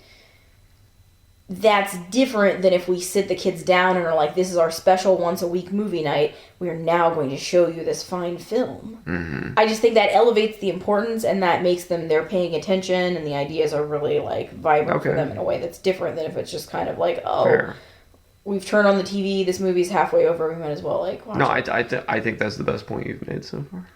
Okay. I still don't think I'm totally wrong though. I don't think you're totally wrong in the sense that I don't think that... I think I saw a lot of those things, and obviously I didn't agree with them either. So, I mean, you're not... Like, I never, to my knowledge, knew that I met... Of course I did, but, like, a gay person when I was, like, any of our children's age. Like, I didn't think I knew any gay people. I probably, of course I did. Sure, but, like, you must have. I must have. I mean, it's like... But not where statistically, you were, like, cognitively but I didn't know it. It wasn't like they're announced, I didn't. And I was watching these movies, Planes, Trains, and Automobiles with the gay panic, like you were talking about. But when I started to encounter gay people, I didn't feel like I had to get over anything. I was just like, oh, there's gay people now. Okay. Sure. That happened. You know what I mean? Like, and it wasn't like I was like, oh no, John Candy told me about this. I knew I had to be more. But I'm thinking more like, okay, like, what if you were a gay child watching that? How would that make you feel about yourself? Okay, that's a better point, because then it's like representation, and like how are you being represented? How does that make you feel about yourself, and how does that make you feel that the world feels about you? Okay, yeah, I get that. You might not know if you have a gay child. They might not even know for sure what their orientation is. Mm-hmm. But is that what you want them to see? No, I get it. That's that's a great point. I'm just saying, in my own, I only have my own lived experience to go off of, and in my lived experience, what I thought and brought to the media was more important than what the media taught to me. I also think that we shouldn't make the mistake of thinking that you're like a typical person either. I mean, I've met many not so much people that we associate with by choice currently, but over the course of my life, I've met plenty of adult men that I felt still had a lot of, like, gay phobia. True. And that I'm sure was somewhat. But how much was that from like I your think family though? But I think it's when you're getting that though. I think it's supported and scaffolded by if your media is just confirming it. True. No, I get it. Look, I mean, I can't say that my experience is what was right for me is right for everyone. I'm just saying that I think it is possible to... I think it's possible, but just because something's possible doesn't mean I think Do you think it's more dangerous because it's comedy? It's like, now this is what we're making fun of. To a certain extent. I think it's not cool to be, like, laughing at people in a way. I mean, it's like, you wouldn't be cool watching a movie with that level of, like, racism in it. Although, I mean, let's go back to the movies. We watched some very racist movies in the 90s, too, though. Sure. That's what I was just going to say. In the 80s and 70s. Yeah, the 80s and the 90s, there was a lot of racist family films as well. Like, I saw The Toy when I was probably Emerald's age. Yeah. I don't actually think it's cool to, like, own a black person. I'm just saying, though, that, like... Let alone Richard Pryor. So. Still, I'm just saying, like, at that same time period, and... I guess I'm saying, to me, it's the same. Like, the way that you're thinking about, like, The Toy, that is how I feel about Planes, Trains, and Automobiles. When it's like, oh no, what if my hand accidentally touched you while we were sharing the bed or something? Like, yeah. I feel like it's the same kind of a thing. Yeah. But anyway, yes, a lot of difficulties in finding quality Christmas entertainment for adults and children. I was watching Love Actually a little bit today while I was, like, doing the laundry stuff up here. Without me? Well, because you said the other day that you, like, didn't feel like you needed to see it again, so... I could still rewatch it. I wasn't like... it's not like okay, you've already started. I haven't crossed it off my list for the year. What I was going to say is I don't need to see it. I've seen it plenty of times. That's what you said, which led me to believe that I could watch it while I was doing laundry. But I did have a pang when you said that. I'm not, like, against watching it still. But I don't actually need to see it. No, I know, but I'm saying... What I was going to say, though, is that watching it while also, like, completing, getting some stuff done was the right level for me, whereas I feel like I wasn't interested enough to watch it in a, like, I'm gonna now sit down and look at the TV and watch this. Like, I feel like it was more fun for me to watch it as, like, kind of the background entertainment as I was, like, doing the laundry, So it wasn't exactly, like... I wasn't, like, getting out the popcorn and, like, dimming the lights or anything, But I'd like to feel that way about a Christmas movie again. You know what movie I've realized that a lot of people love that I'm just not that into? The Family Stone. Who's in that again? Oh, so many people. Diane Keaton, Rachel McAdams. Is that a Nora Ephron joint? Nancy Meyers? Nancy Meyers. Yeah, that sounds right. And I love Nancy Meyers, too. But, I mean, I think, to me, it's just a huge bummer, because isn't, like, Diane Keaton dying of, like, cancer? Or, yes. Yes, she's dying of cancer, and I might have seen that in the theater, now that you mention it. And to me, it's just, like, it's too sad and uncomfortable. Yeah, I don't remember being a huge fan of that movie. I have a theory, though, that the people that love that movie's actual family holidays have never been sad and uncomfortable. So it's entertaining to them. But if you've ever, over the course of your time, experienced any actual sad and uncomfortable family holidays, maybe then it's like that. Just it's not exactly an escape in that case. Because I think people are watching that and they're like, oh, this big zany family and all this stuff is happening or whatever, But to me, it's just kind of, like, uncomfortable. Very uncomfortable. I'm not sure what there's to like about that movie. Well, and I want to watch, like, when I want to watch a Christmas movie, I want to feel good and, like, holiday-ish. And that doesn't make me feel good and holiday-ish, What's your favorite Christmas movie at this point? Like, right now? Right now. This is not a for all time. No, but just right now. Like, right now. You know what movie I think is so cute? I made you watch Let It Snow on Netflix, right? No. The one with the Waffle House and the teacup pig. That sounds vaguely familiar. Kiernan Shipka. How would I know that person? She was the little girl on Mad Men. Oh. Okay. Maybe if we started watching it, I would remember. No, but that movie is so cute. Like, I don't think that's my all-time favorite Christmas movie, but if I had to pick one right now that's, like, a little bit fresh, since I think it's only been out for a few years. I think Yeah, that we would could be watch the that one. Yeah, I like that one a lot. Let's talk about Christmas music, though. What about Christmas music? Well, I know you had your Christmas music playlist all teed up so that, like, the morning after Halloween, you could just hit play. Yes, I unironically love Pentatonix, especially their Christmas offerings.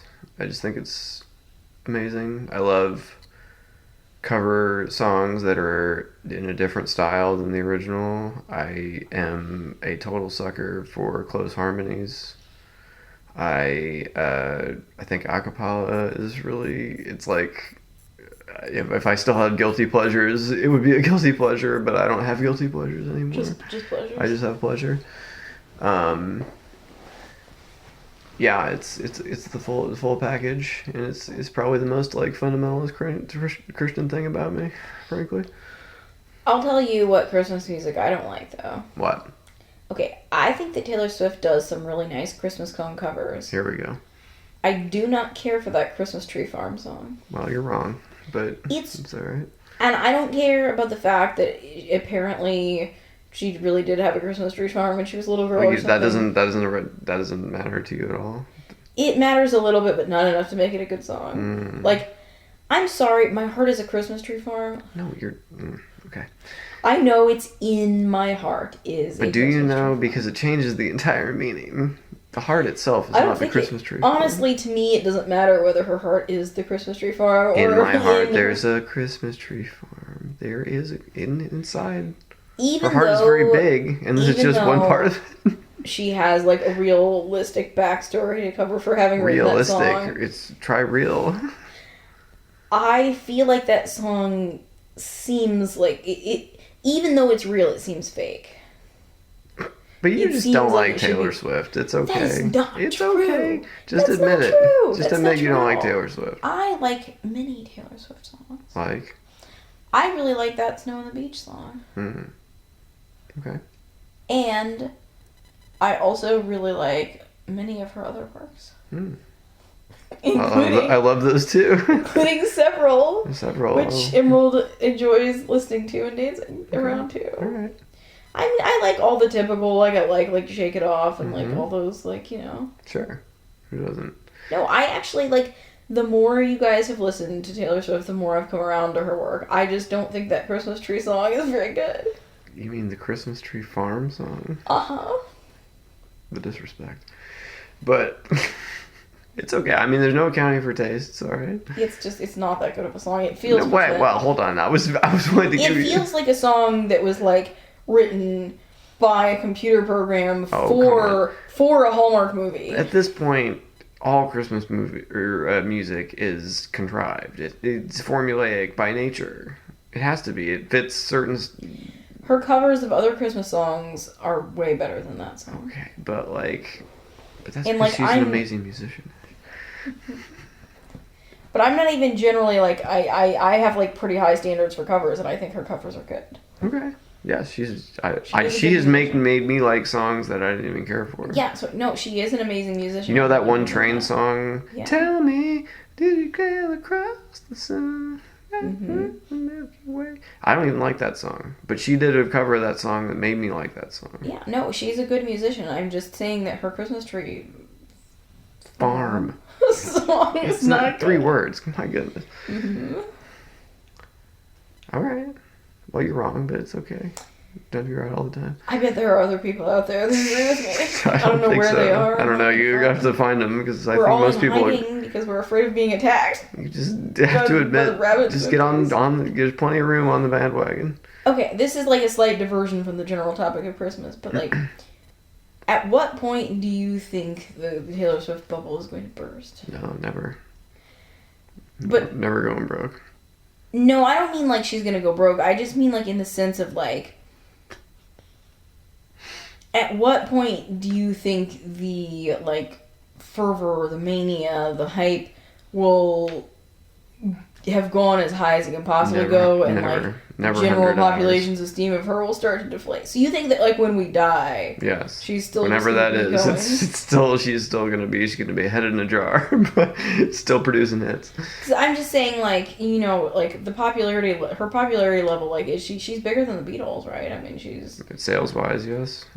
And just as far as like the general, I mean, cultural I wasn't around impact when the Beatles were originally going, but like, I feel like they didn't go for that long. I feel like the had level more of time in the game, but people seem to have become more excited about her in the last few years. I think it's just increasing returns. You know, the level of excitement is. Okay. I say I'm a Taylor Swift fan, and I feel hesitant to say that, not because I am a huge Taylor Swift, that like her, but like just saying like that, I don't want to paint a picture. I'm not like a Swiftie, you know what I mean? I'm not There's gonna a person that I follow on YouTube that decorated a room in her house to be Taylor Swift themed. I'm not gonna do that. And this is like a normal seeming person. This is not like somebody that I think is like a lunatic or something.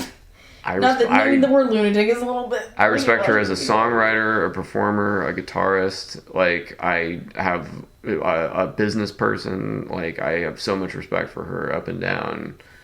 But I do not have that fire inside of me that the Swifties have. But I totally respect everything about it. I've seen several in my. Cause I like to watch videos that people post on YouTube, like what they got their kids for Christmas. I have seen multiple items this year that are like, they're not even mostly the real one because like people couldn't get them or they were too expensive or like the sizing was wrong or something. Mm-hmm. So Taylor Swift apparently has like her like official merch, which includes like knitted sweaters and stuff. Wow. Which I'm very confused by, but anyway. Who's knitting these sweaters in the Taylor Swift sweatshop? I don't know.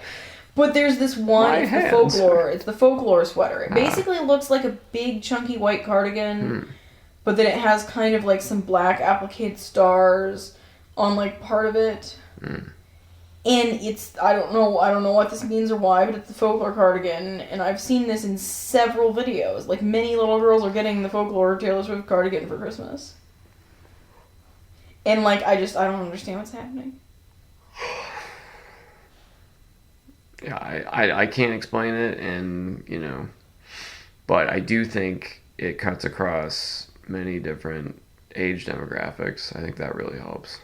Yeah. Parents and children, grandparents, you know what I mean? Like, it's all ages are involved. That definitely helps. I think that has a huge impact. I think that's part of the success of the whole Eras thing is that people go with their kids, and the adults are just as excited as each other about going. I also think the fact that she started in country music gives her a certain edge into certain, like, otherwise inaccessible populations. I'm saying just, in like air quotes or whatever, just a pop star. If she'd come out the gate as a pop star, she wouldn't have gotten it. Being country makes people, I feel like, respect her more. She had to go the singer-songwriter, country, you know what I mean? Like, she had to get in there.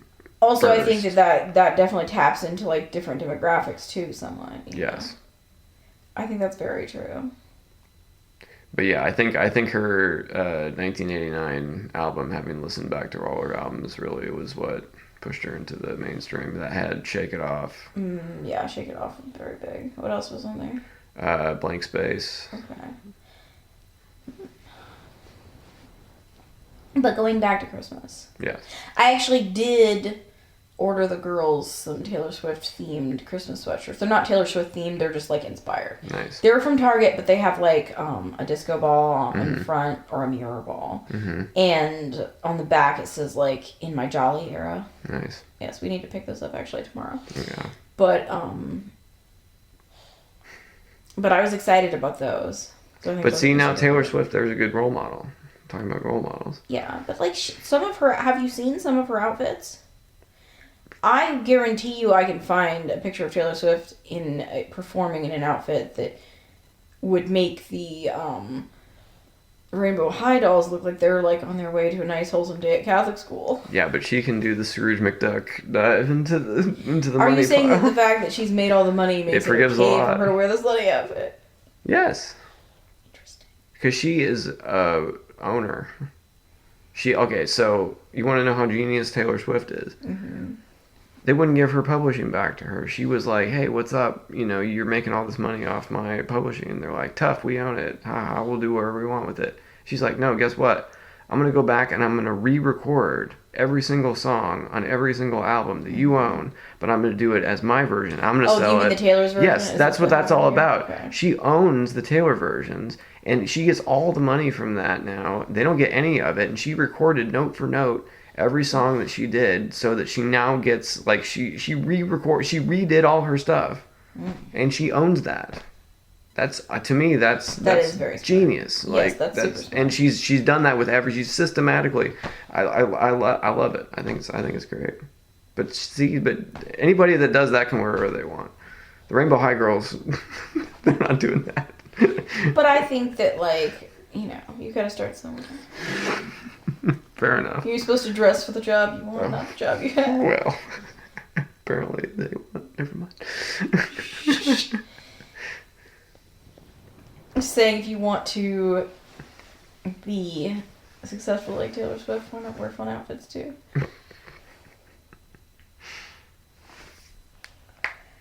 I'm saying she's earned the right to wear whatever she wants in my book. But I hear you. Beyond Christmas music, though, or rather, back to Christmas music. Beyond Taylor Swift and her terrible Christmas Tree Farm song. It's not that it's terrible, I just think it just feels awkward. I feel like there's a Christmas tree farm sized hole right in your heart. Maybe there is in my heart. Is my heart one Christmas tree farm? It's one unit. Too small? Too small. I see how it is. But, I mean, it is nice that there's some contemporary Christmas music that the kids can enjoy, though. Because yes. I do feel like, kind of similarly to how I feel about, a lot of the Christmas movies. There's a lot of Christmas songs that I feel like nostalgic to me, but I also do feel like, wasn't I just listening to this? And then it's like, oh yeah, no, that was last year. It just feels really recent. But, you know what I think is diabolical? What? How Amazon has locked down people's ability to listen to the delightful Lisa Loeb Christmas Cookie song. You know what? I have pirated that song. And I'm going, just out of spite, I'm going to put it at the end of this episode. You should. Because so that I can free the song from the Amazon. Although you get, like, copyright stricken or something? They always do that to me anyway. Who cares? Because, okay, like, Lisa Loeb, who, I mean, we remember from, like, the time when she was, like, not just doing strange children's songs on Amazon, did the music for the If You Give a Mouse a Cookie Christmas special, which I think was made by Amazon or something, maybe. But still, that Christmas cookie song is delightful. Children love to dance to that song. I tried to find that song on Spotify this year, and I couldn't find it anywhere.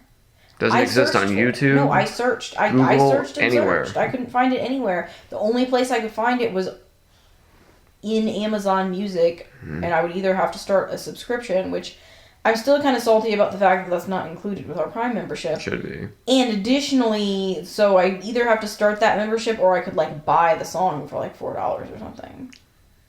But it's very upsetting. No, I've already pirated it and saved it, and I'm going to, like, distribute it. And you can just come after me, Jeff Bezos.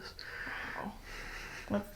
That's extreme. You're living a very dangerous life. Oh, yeah. Just pirating children's music. for the Christmas season. This is what it's come to. I had to steal these songs for my children to listen to. Oh, man.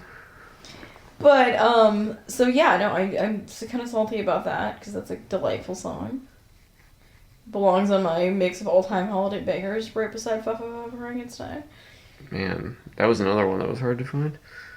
Yeah, but that one. But that was more just because it was the only people that knew about it. Obscure. But this is like a known artist that should their music should be available for, like, the general public. That without like Lisa Loeb is a known artist. Paywall. If You Give a Mouse a Cookie is like a known. That's a real book thing. Series That's been a real thing for a long time. Yeah, so I found that very upsetting. Yeah. I am super excited about... Okay, here was one item that I wasn't originally planning to buy, but then bought, that I am excited about for the kids, which is I got them that Fisher-Price children's record player. Even though it does not play actual records, like the original one that I had back in, like, the 80s. Mm-hmm.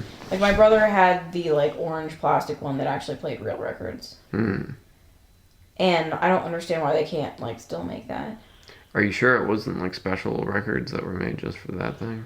No, I think, well, I cannot be certain, but I think it played real records because the only reason I think that it played real records is that I feel like we also owned some random Disney records that unless in my memory could be off here. I thought we played our random Disney records on there. I'm not saying you're wrong, but I feel like I have a memory of one of those playing like a specialty, like, you know what I mean, made for that thing. The reissue one that I bought this year does come with like special records. Yeah. And I was not going to get that because we don't really need it since we already have both a Tony box and a Yoto player. Yes. But the delightful aspect of the children playing with a tiny record player was like too much to turn away from. I think they'll love it.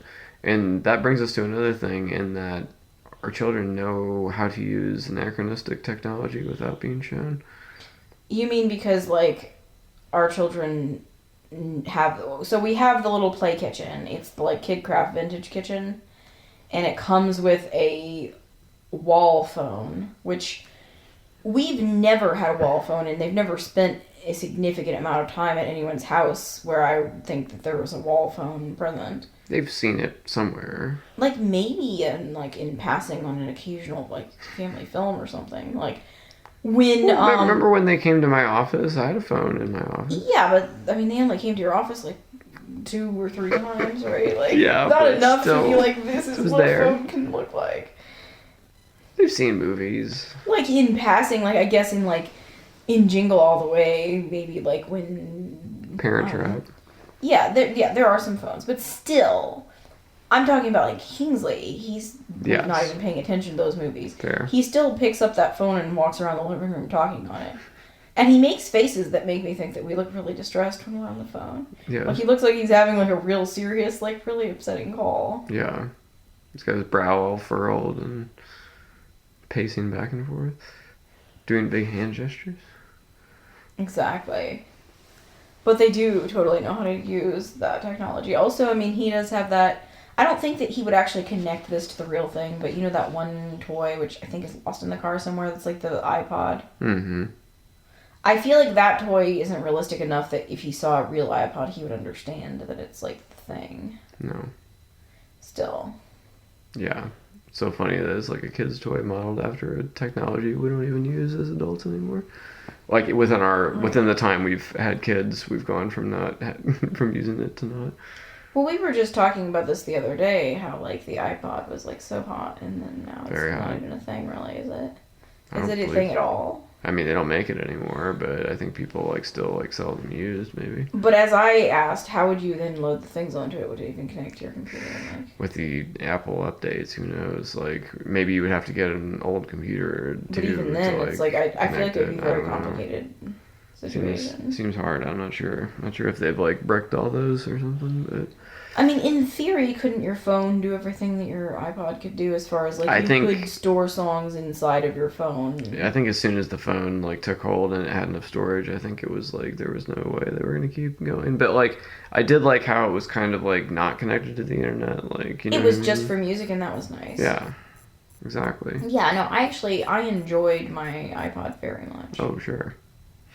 It was a transitional technology, as it turned out. I kind of expected it to be more of a, you know what I mean? This is what the future is, or whatever. It felt briefly like it was very, very happening. Oh yes, like, absolutely. I think that I had mine in the height of when one could be had. Probably. Oh yeah, you're like right it was there. It was right on the wave of like.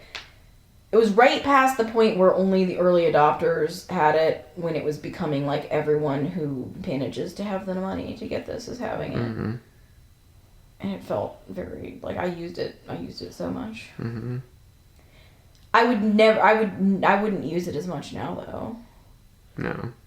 I mean, because I used it, like, you know, I was in college and I was, like, riding, like, the bus to campus and, like, walking around campus, like, crunching through the fall leaves, like, listening to my headphones, you know. I don't like, do as much of that now. What do you mean? But I have purchased our children several experimental audio players. Yes, you have. What do you think of, like, in the smackdown between the Yoto and the Tony box? I don't know. There's a lot of fighting over both of them, but I don't know. I think the Yoto is very useful, and it has more variety, I feel. The Tony box is probably better for younger kids. Mm-hmm. I think they're both of them are good for younger kids, though. I think that younger kids are able to grasp the concept of making the Yoto work as well. Are they able to put the little cards in the slot? Yes, I do feel like the little figurines give the Tony box the edge for the little kids, though. I think the little figurines make it more exciting too, as far as like if someone's going to buy the kids a gift, I feel like we could probably convince someone to buy a Tony figurine.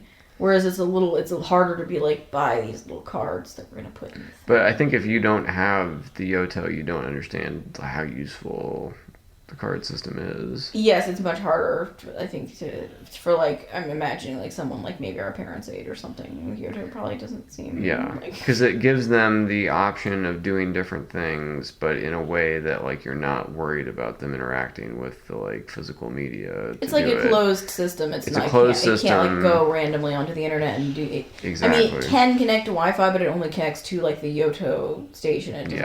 It can't take them somewhere like unexpected. Yeah, exactly. It's like a controlled amount of variety. Yes. I guess is the best way to say it. But like, the Tony box is cool because I feel like the content is pretty good, and I feel like the kids like the tactile placing putting on the figure, like the dropping it on the box is satisfying to them. I think getting the figurine is more exciting when it's like a little sculpture of like Princess Aurora. That makes it feel not more just special. a flat rectangle. And I'm a little bit less worried about it breaking, whereas I feel like if the kids slam the Yoto around, it's definitely going to get crunched. Yeah, the heart. I guess that's probably the biggest downfall of the Yoto is like, I don't feel super like. I mean, we've already had like some issues with like charger and like. Yeah, and that wasn't even from us slamming it around. No, it was just generally like we've had some issues with like the charger dying and then the battery. And they've dying. Like replaced. They replaced one of them entirely. First they replaced the charger and then they replaced the entire thing. Which they should have done because it was not working anymore. It makes me feel worried, and I think we did get the Tony box during a time when I was feeling particularly worried about the Yoto's like functionality. Yeah, but I feel like it's been a good addition, mostly because that has that one dog that has all the songs all those bangers, like one amazing song after another.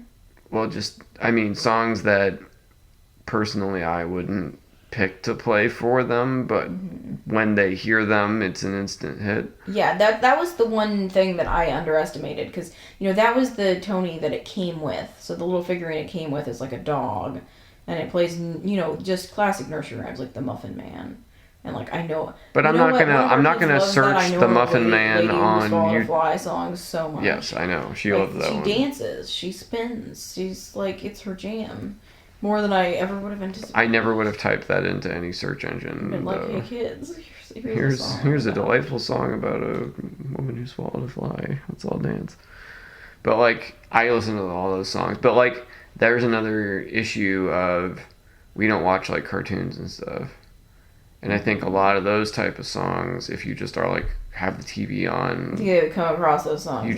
Those come up. They haven't. They it feels don't. Like an exciting surprise. Exactly. Yeah.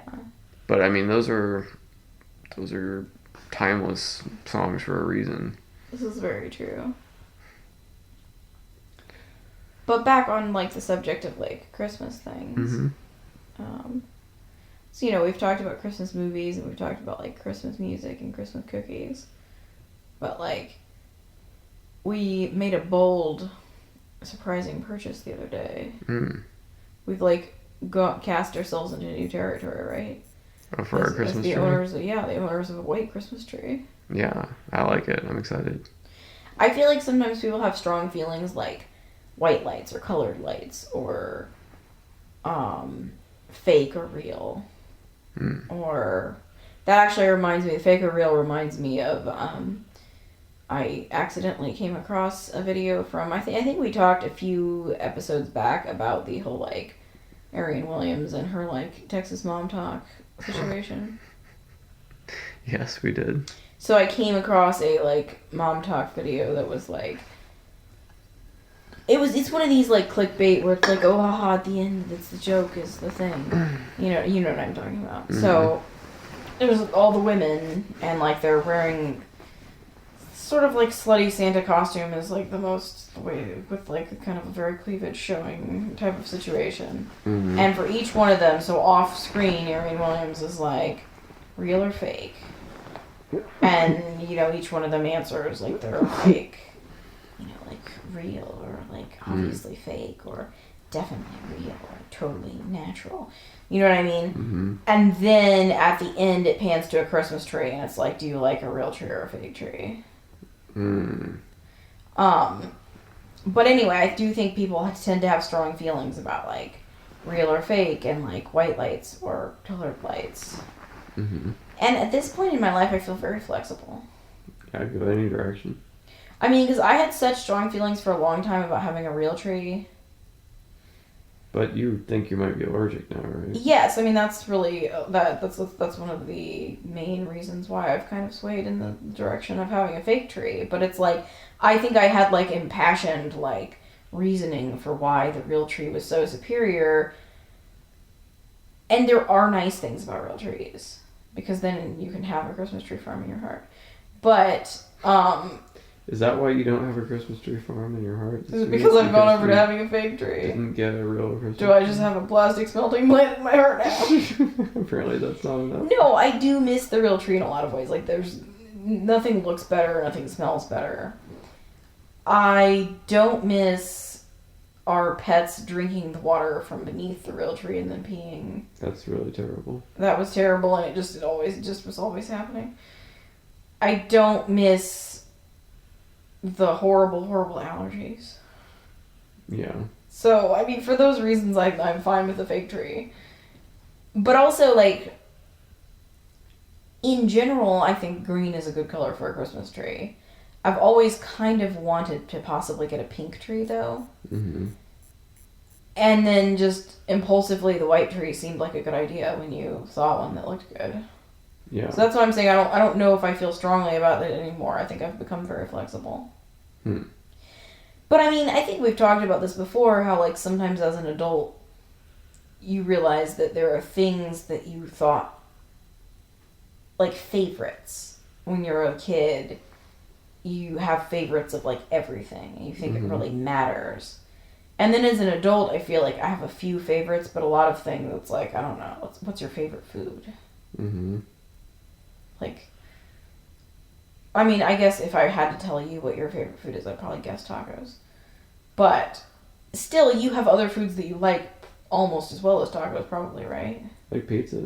Yeah, that's what I'm saying. Like, you don't feel dedicated to it. But as a child, I bet you felt strongly that your favorite food was like an important piece of information about your identity. Sure. But now it's just kind of like, I don't know.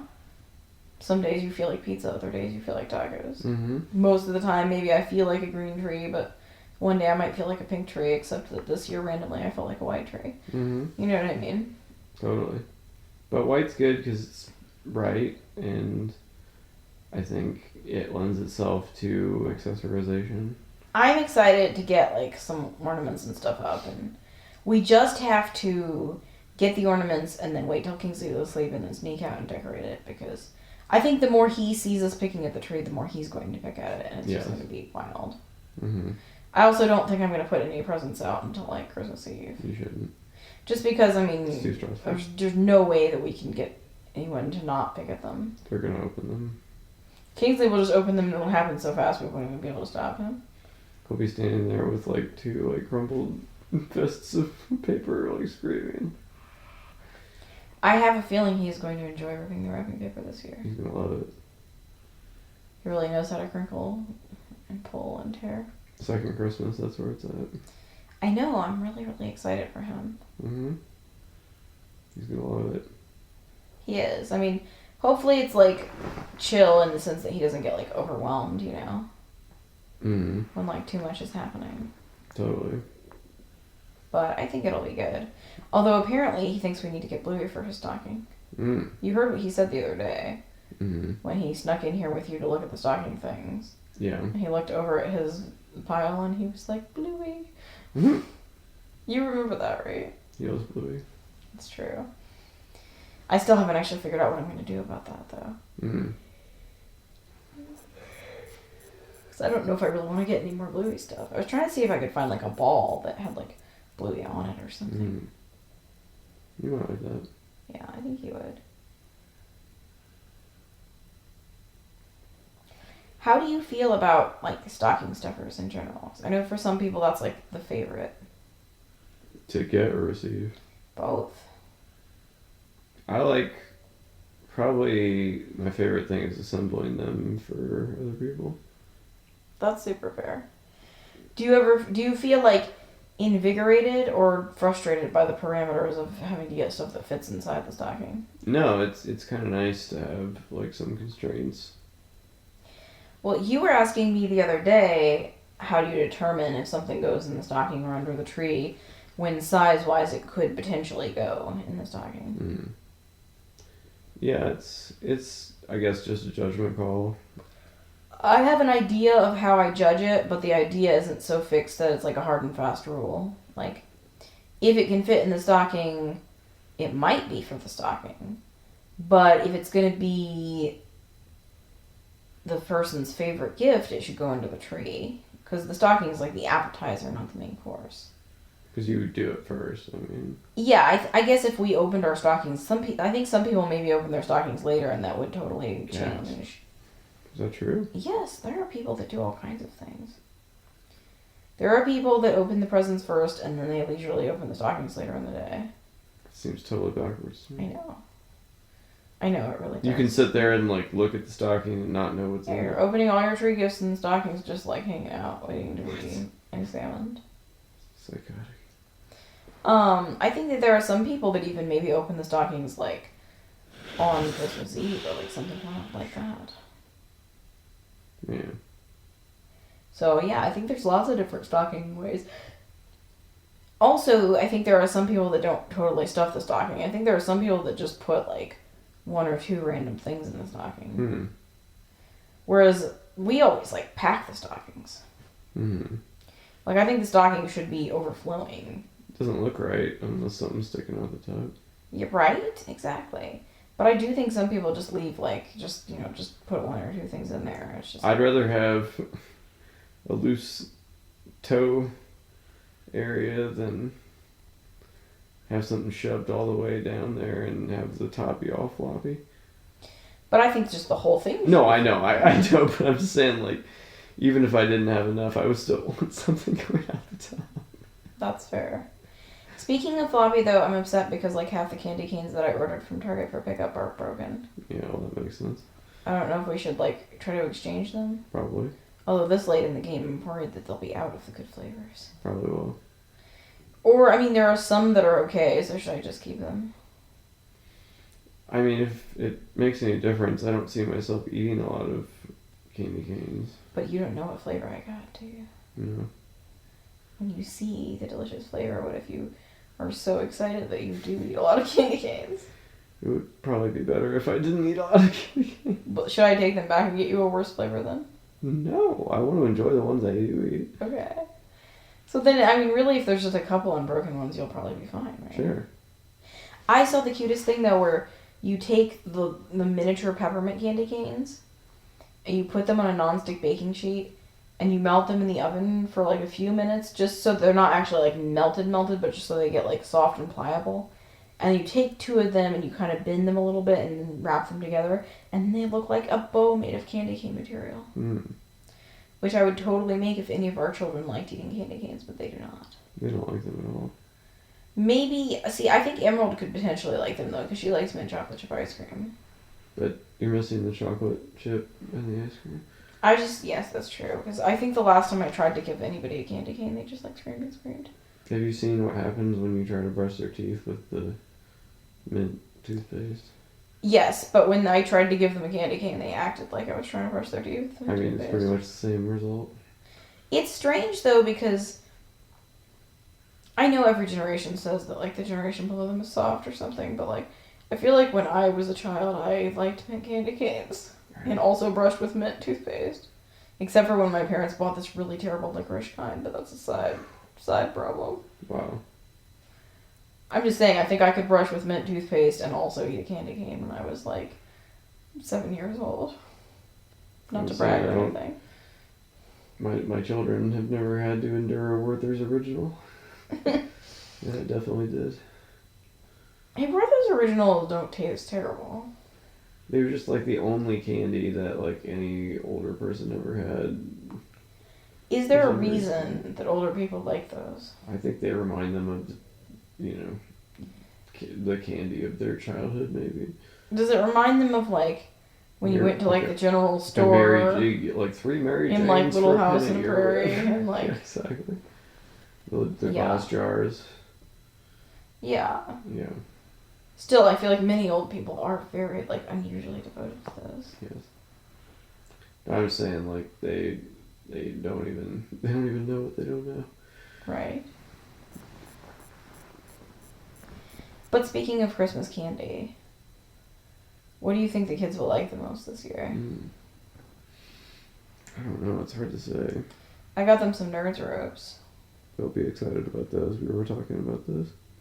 And then most of the other candy is actually just repurposed Halloween candy that I hope they've forgotten about. Mm-hmm. I didn't pick out. I picked out some of it to use for this. I didn't pick any that had like Halloween. Spooky packaging? Yeah, no, I picked the ones that have like regular packaging, not holiday centered packaging. So not the scary ghost stories and tales of the glories of Christmas is on. Yeah, I'm hoping that they won't like get like too like derailed by that. Mm-hmm. But still. No, I think Halloween definitely awakened their love of nerds. So. Oh yeah. I think the Nerds rope will be a huge hit. Well, what was the kind of nerd that you said was the best? The giant one? It was like a big cluster? Well, I think structurally the big chewy gummy, or the big chewy nerds are the best. But the interior, if they could just swap the interior that they use for those with the interior of the gummy clusters, that would be the ultimate. Because the gummy cluster gummy material is so much more flavorful and better than the big chewy is relying on you. See, I think it's because I want to eat it differently than they intend for me to eat it. I think with the big chewy, they mean for you to just be like, I'm chewing this now, chomp, chomp, chomp. All at once, I'm eating the outside and the inside. I like to crunch the outside and then crunch the inside. So therefore, if like both parts were like more flavorful, because I think they're relying on the flavor of the outside. Yes. I am curious though to see when you try the rope. I want to know where the interested. I want to give it a bite. I want to know where the rope factors in. Like, is it like the big chewy nerd, or is it? I'm hopeful. It seems to be possibly more like the gummy cluster materials. So. But I think it has like red, white, and green nerds on it. That's exciting. Yeah, that should be exciting. I got some of those chocolate coins. Too. The chocolate coins are never that good, but I think that it's like feels traditional and exciting. People enjoy getting them. I thought about getting. I saw that there's a special version of the little like Pepperidge Farm goldfish. They made Elf one of those. They're like maple flavored. Nice. I thought about getting those, but then I was like, since we're already making Christmas cookies, do we really need these? And then also, I would have to get them for all the kids, and then that's going to be like $12 worth of cookies, and I was like, I don't know. But they would have been cute. Could still go back and get them, possibly. You know what was a surprise hit last year? And what? I think, did we do this the year before as well? They loved when we put sparkling water in their stockings. Yes. So exotic to them. Sparkling water and like little individual bags of chips. Speaking of which, I need to figure out where it has little individual bags of chips. That was one thing that I was looking at for at Whole Foods today and didn't find. I thought I saw those. Oh no, I did. You know, you're right. Okay, I saw them, but they seemed more expensive than they should be. Where did you see them? Because I saw them in the chip section, and I also saw them over by like the buffet area. Did they have individual ones? Mm-hmm. Shoot, that's what I wanted because I was looking in the chips area. I saw a big box. No, if you go over to the buffet or whatever area, you know where the like salad bar or whatever it is. Oh, rats. Because that was one of the main if reasons. you look above the salad bar, there's like a rack of them. I did not think to look at the salad bar. That was one of the main things I was looking for there. That was the only thing I didn't find. Hmm. So I might have to send you back. That's okay. I figured I'd be going back there. Yeah. Yeah, because I wanted to get a couple of those to put in the stockings and some sparkling water. What flavor of sparkling water will you put? Probably like not the kind we buy all the time. Yeah, just give them something we don't usually get. Yeah, I just want it to feel, more special or whatever. Mm-hmm.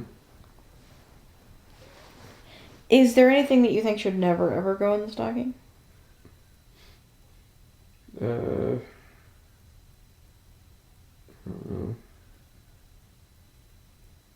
Not really. I mean, no living creatures, I guess. Wait, I'm trying to picture how this would work. Like a guinea pig poking out the top or something? Wow.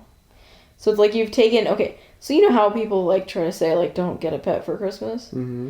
I feel like putting the pet inside the stocking is like taking getting a pet for Christmas even one step further in like the wrong direction. Yeah, because it's like, if you got a rodent, they might like it in there at least for a little while. Yeah, but that's so wrong. Yeah, you shouldn't do that. Can you imagine how like freaked out your kids would be too if they like walked out on Christmas morning and like the stocking was like They might not bustling even be around? sure like you meant to do that. Right? They might just think the stocking was like possessed or something. Seriously. No, that's funny. But yeah, you definitely shouldn't do that. I don't know. What do you think? You shouldn't put it in a stocking? I mean, I don't think I can top yours. I mean, we kind of touched on this before, but you shouldn't put anything that spoilers the presents. What? Oh, you mean in the stocking? Yeah, like you shouldn't be like, here's the keys to the new car that's in the driveway. No, that's a tree gift. But I would probably make the box for that much larger than a set of keys. How big would you make the box? Would you put the Huge. car inside of the box? No, the car. So not that big. No, I couldn't put the car inside. Well, No, but like I would probably put it in like maybe a trunk size box or something. Mm-hmm. Maybe not that big, but like like I would want it to seem like significant under the tree for a significant gift. That's funny though. I've never given a car with a bow on it before, so I've always wanted to wheel something out with a bow, or like in Taken when the stepfather comes out with the horse with the big bow on it, and Liam Neeson is standing there sadly with his karaoke machine. Yes, exactly. Although I guess he has the last laugh later. So. He does. It's true. So take that, and you and your horse. Mm-hmm. He has a very special set of skills. He does. None of those movies were set at Christmas, were they? Not to my knowledge. So the kids have been not rewatching, but they've been listening to the Yoto card of Lion the Witch in the Wardrobe a lot. And then today I found them a video about what Turkish Delight is actually made out of and what it tastes like. What is it? It is like a sugar confection. It seems like kind of like pasty and soft in the middle and like sort of crumbly sugar on the outside. And it's often flavored with rose water. I've had rose water before. It's good. But would you be able to eat like an entire like brownie-sized bit of rose water? Maybe not. That was kind of the point of the video. It was like Turkish Delight is not that good. Mm. But it's enchanted in the book, so it's like he's enchanted to want more and more and more of it, right? I think so, yes. Yeah. So, I mean, that explains it, even though it's, like, not the best. Mm. And then I saw another video of what an actual sugar plum is, and that was fascinating. They aren't actually, like, they're just, like, sugar, right? Well, and then they can have a center. There's something in the center. Oh. Like a maraschino cherry, or like a little nut or a seed, or like a different thing like that. And then it's like multiple layers of like candying like material that's like built and built and built on each other to make just this like colorful lump candy thing. Mm-hmm. I just wanted to find that though because Emerald has been like very curious about what an actual sugar plum is. Yeah, she asked me about that. She's asked me a couple times, and I think she feels like, you know, when she feels like there's something that we should be having that we're not having. I think that she was like feeling like we should be having sugar plums. Definitely. But then when she saw what the sugar plum was, she was kind of like, eh. She didn't, seem like she needed it anymore. I think when she realized it wasn't just a delicious candied plum, she was out. Yeah, it doesn't have anything to do with that. Even though it would be that delicious. Sounds good. Yeah, like I actually feel like that would be really good. Right? How do you candy something? I think it depends. Generally, I think of somehow like cooking it until the sugar kind of infuses throughout it and then hardens, maybe. Or like a candied apple, isn't that like dipped in the candy material? I guess.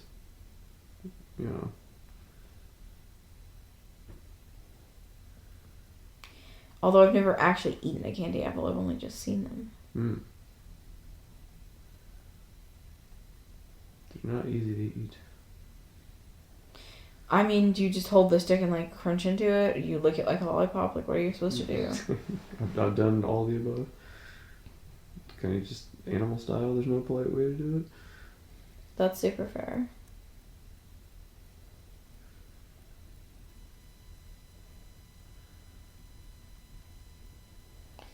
Well, I'm falling asleep, so you should ask me another question. Let's see. What Christmas traditions do you think that you're looking forward to doing this year with the kids? On actual Christmas? On actual Christmas? Or, I guess, Christmas Eve, too? Well, this is neither on actual Christmas or Christmas Eve, but I always really liked, like, getting them down the Christmas books that I have packed away and bring them back out for the beginning of the year. Mm-hmm. I've already, like, done that, though. Mm-hmm. As far as, like, actually on Christmas or Christmas Eve, mm-hmm. I don't know. I feel like we should have this better figured out by now, because it's been, like, 10 years. But I feel like we're really still just trying to, like, lock in our, like, exactly our traditional, like, way of doing things. Mm-hmm. You know, what do you think? I mean, more people keep joining the parties, though. But, I mean, like, what do you think as far as, like, what traditions are you most looking forward to? I'm excited that they're going to be able to peek downstairs. Oh my gosh, yeah, because we're on it upstairs for the first time, so they'll be able to, like, come down the stairs and, like, as they turn the corner, look to see the Christmas tree all lit up. And those are some of my best memories of Christmas as a child, is just, like, that, like, waking up on Christmas morning and coming out of my room to see the tree, and, like, my brother would be there, and, you know, the tree's all lit up, but otherwise it's, like, all dark, and it feels so magical. Mm-hmm. Definitely. Well, you look like you're about to go to sleep. I really, really am. But if you ask me another question, I'll stay awake. Let's see. How's my shopping? Oh, it's going great. Great. Looking forward to it. It's very good. Your shopping's going great too, better than Oh, fantastic. ever. More things come in all the time. This is exciting. Some things going back to Amazon because they apparently backed over them with the, what did they the do? Amazon. It was just looked like somebody shoved it in the bag with their foot and closed the box and was like, "Here you go. Here's the thing you ordered." That's so harsh. Yeah, I got a replacement though, so it's fine. That's good. Hoping it'll be here in the next day or two. So.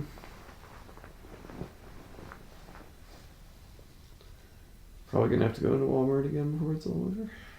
Yeah. Probably sooner rather than later, so we don't get. I just don't want to be shopping like 3 days before Christmas and then everybody gets sick. Yeah. It's just Walmart does have some things in store that like the other places don't have that we want to look for. Mm-hmm.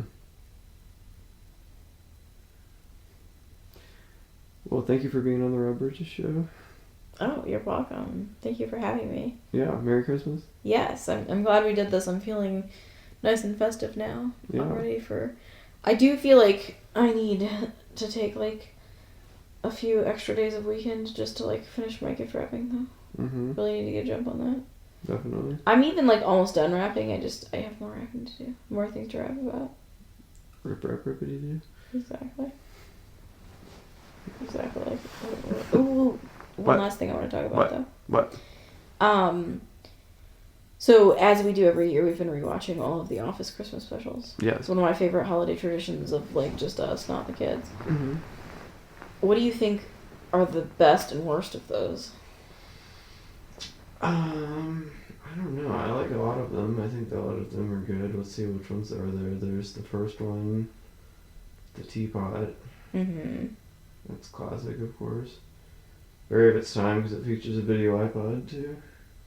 Mm-hmm. What was the next one? Let's see. So there's teapot, and then there's there's the intervention, but that's not until later. That's the Moroccan Christmas. That's Moroccan Christmas. Mm-hmm. So that's like season 5 or 6. So I think. Is it before Moroccan Christmas that we have the Christmas where when do Dwight and Jim have to plan the Christmas party? Yeah, I don't remember which one that was. That's a good point. What else happens that episode? I'm trying really hard to remember. I've obviously seen it many times. Remember, they don't put enough Christmas lights on. Yeah, but that's like in the first like, scene. This has been a successful unveiling. I don't know, they're all pretty good actually. Mm. Yeah, no, it's a really hard call. Those are some of the best episodes. Yeah, I think they like turned it up for those. They really did.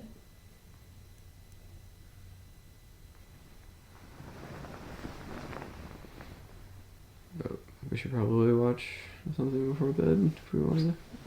Yes, we could watch The Office Christmas special while I sleep. While you sleep?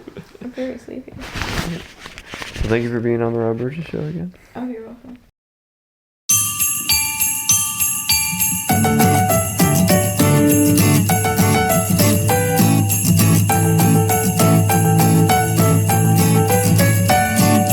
Gonna make a magic Christmas. Gonna have a magic day.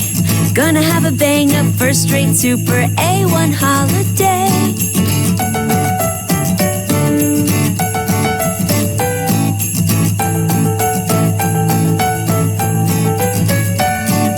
Gonna make a special cookie.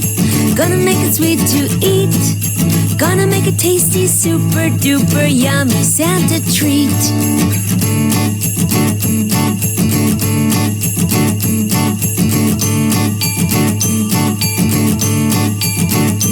It won't matter if the lights won't light and the stockings are askew. What makes the day so special is sharing it with you.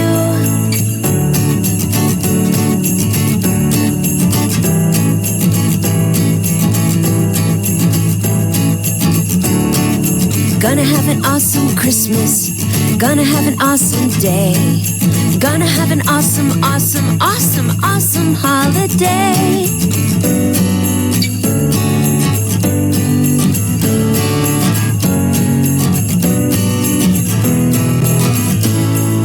Gonna have a lovely Christmas, an altogether splendid day.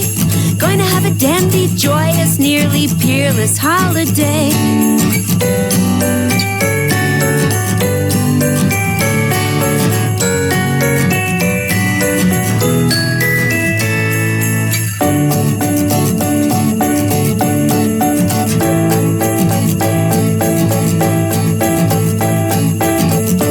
It won't matter if the lights won't light and the stockings are askew.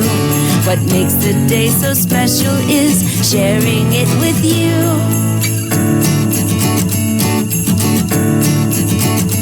So we're gonna make a Christmas cookie that we made to say, have a bang up, first rate, joyous, matchless, groovy, brilliant, awesome, super duper Christmas holiday.